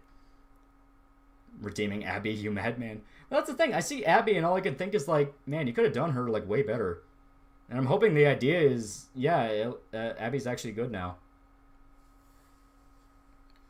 We take your time and explore the area. We get through the area. Yeah. I want to see the military is not really a threat, but a block since if soldiers find her, she's going to be taken and avoiding bombs and fire. Yeah, I say that's the idea. They know if they get involved with the military, it would just end bad. It's like, hey, Ellie's immune, they'll experiment on her. It's basically you have the WLF and the military, and they'll just do the exact same thing no matter which side. They have to get her to Jackson. So, from there, I guess you could sort of argue there could be a Last of Us 3, but to me it should be self-contained, just like the first game. Abby dying a satisfied death with no regrets. Exactly. She dies knowing she did what she could. It's essentially like how Arthur in Red Dead Redemption 2 happens. It's like, hey, if I'm leaving, I'm making sure you're okay. The rivalry between Halligan and Lowry was far greater than in Last of Us 2. Damn you, Halligan! Give me back my scissors! Let's make a petition to make Last of Us 2 from the start, but with Lolly's script. I want Joel to die in Ellie's hand without realizing it's the real Ellie. Well, that's the thing. I'm torn on the idea of maybe Joel can find them and they both go back to Jackson together and Joel and Abby die to make sure Ellie can get home. But I don't know. As I stated, it's something I'd really have to think about. Like, you have to avoid firefights between soldiers and the infected and go through burning bones. Yeah, that could be really cool. You have to avoid conflict as much as possible. And that can especially work later on in the game where Ellie's more pregnant and she cannot stand up in a fight. So you have to like use more stealth and avoid fights altogether. I think that could be really good and really compelling. Hey, Lolly, you still have a chance to become a game leader writer. Game leader, writing, design, director. You could make it. Hey, giving your synopsis of Mass Effect Trilogy, thoughts on how the new one will turn out? I don't think it'll be that good. I think it'll be pretty rough. I think it'll be bad. The first game had a perfect ending. They should have made Last of Us 2 by a different group of survivors. Yeah, that's another thing. If you completely had to do a sequel, make it about new people. Have you played The Evil Within? Yeah, Evil Within's cool. I like it. I like 2 a lot more than 1. Joel dies like Old Man Logan. Yeah, that would kind of be the idea. Abby and Joel die to make sure that Ellie has a life. What is your Berserk arc rank? Millennium Falcon's my favorite. I also really like Millennium Falcon. But I probably could put Conviction above it. I don't know. It's one of those where I'm like, man, it's really hard picking one or the other. Avoid filling the pregnancy meter. I kind of wish that was the push with the story going on with Fallen Machina and the City of Ruins. Oh, you're talking about something else. Okay. Thoughts on Annihilation? I honestly don't get why people like this film. I find it super generic, and Portman is a really cringy actress. Yeah, Annihilation looks pretty and has a lot of cool ideas, but it's just Roadside Picnic. It's just wanting to be Stalker, and it's not really that good. I want to see a cheesy jump scare of an infected grabbing you from the rubble of a building. I still think Last of Us 2 with Megamine is the main character. It would make more sense. Yeah. Compared to what we got, yeah. It's like, oof. We talk about the Demon Souls remake and how Bluepoint fucked up the art design. More people should talk about this problem. I know Japan really does not like the redesigns. They're really pissed off. Like, they took a lot of personality out of the monsters. Steroid Abby from Flash Kids vs. Doom Guy. Are you a casual viewer of Count Dankula? I've seen your comments in some of his vids. Yeah, I really like Count Dankula. He's a really funny guy. Yeah, really funny guy. I really like his Mad Lads. Really interesting stuff. Are you hyped for Persona 5 Strikers? Not really. I liked Royal, and after that, I'm done with Persona 5 stuff. It's like, if they announced 6. But yeah, so as stated, I might go further with the Last of Us idea thing, but from there, I also am just kind of like, it's kind of a dead topic at this point. Nobody really gives a shit about Last of Us 2 anymore. But Last of Us should have been more about stealth, to be honest, like hiding from the soldiers or avoiding the flames of burning buildings. Yeah, that'd be cool. You know, instead of it just being getting into shootouts with raiders, I think it'd be awesome to actually have, like, you're trying to avoid, like, the only civilization left. Heard about the CGI Ghibli movie coming out soon. Oof. Well, hopefully they know what they're doing. I mean, I like Ghibli, and oof. No, announce Persona 6 when 5 is thoroughly milk-dried. Oh, yeah. That's exactly. Speaking of horror, when are you doing Suburban Nights? We're gonna do that guy with the glasses movies with chunks of time between them, because Jesus Christ, Kick-Assia was rough. But no, we will get through that trilogy, goddammit. I'm not letting Doug Walker win. Would you play a Mass Effect sequel if it took place after the low EMS ending with Destroy, where the galaxy's basically post-apocalyptic state? That could be really cool. That could actually be really cool. Where you kind of have to pick up the pieces of Shepard. I think that'd be awesome. Ghibli's overrated. I prefer Naughty Dog. Thoughts on webtoons? Same principle as with any webcomic. Some are really good. Others are kind of like, not really for me, but it has its fans. You know, it's one of those things. It's like, it's kind of just, the principle of comics in general. It's like, hey, 99% of the stuff you find, you'll be like, it's okay. Then you'll find that one thing that's like, holy shit, that's amazing. Speaking of Critic, I'm going to watch the Wall review on stream. Yeah. Well, I said, I do kind of want to show, it's like, this is Doug Walker. This is what he does now, and then I kind of want to show what he did before. Where it's like, yeah, he really did kind of devolve in a lot of ways.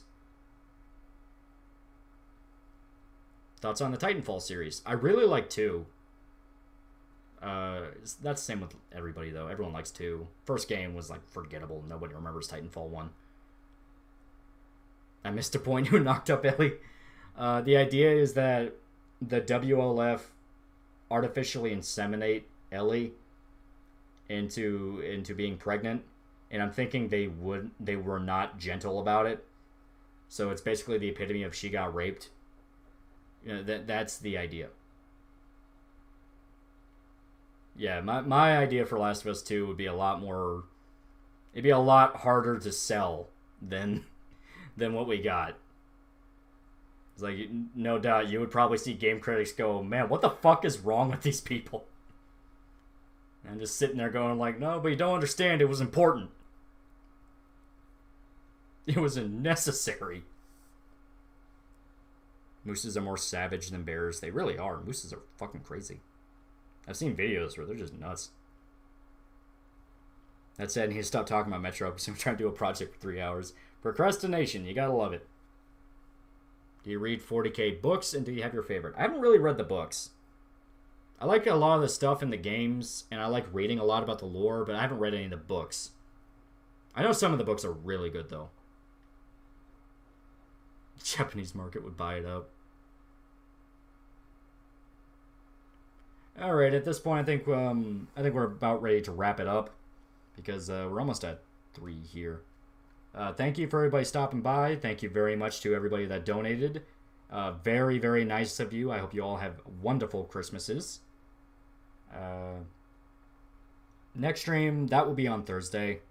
Because as stated, that will be kind of the day I want to do everything.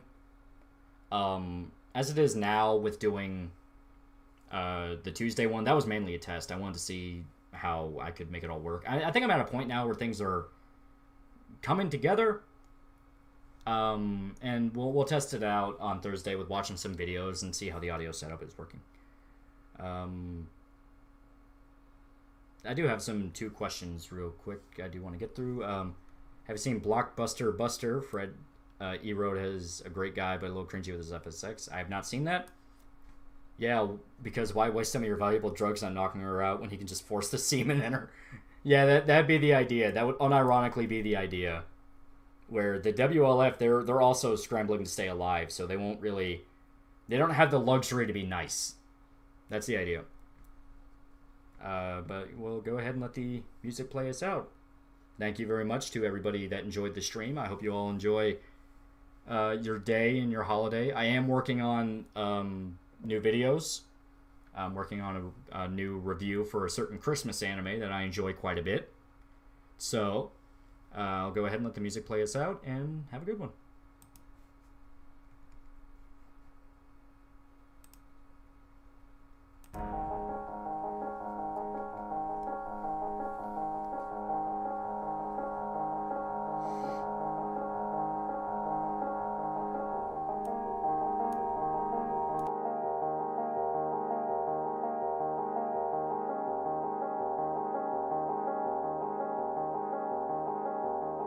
Come touch me like I'm an ordinary man. Have a look in my eyes.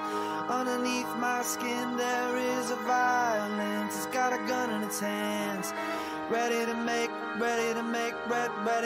sense of anyone, anything, anyone, anything, anyone, anything, anyone, anything, anyone, anything. Black holes living in the side of your face. Razor wire spinning around, you're around, you're around, you're around. Blistering sky, blistering sky, blistering sky. Bullets on the beauty of the blistering sky. Bullets on the beauty and I don't know why. Bullets on the beauty of the blistering sky. Bullets on the beauty and I don't know why.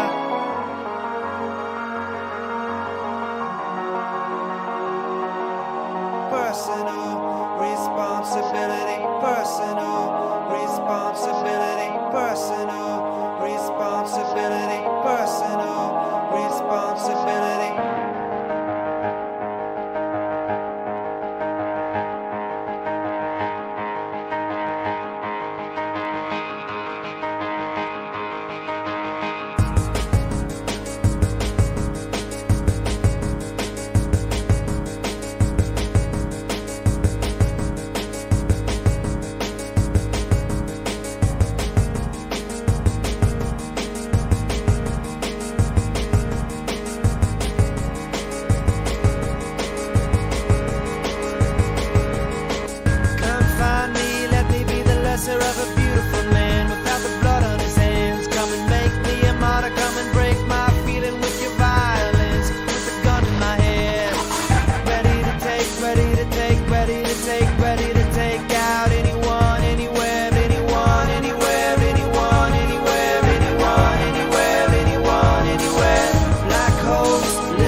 personal responsibility, personal responsibility.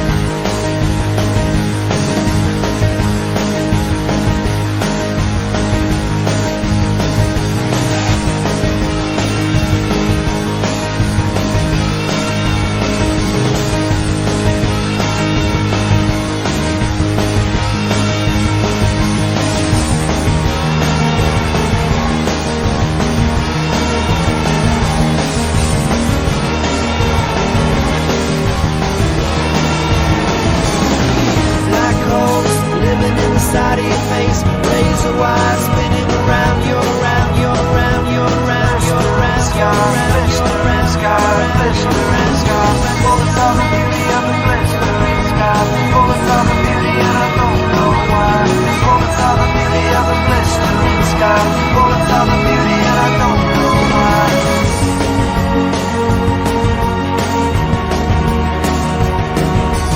Personal responsibility, personal responsibility, personal responsibility, personal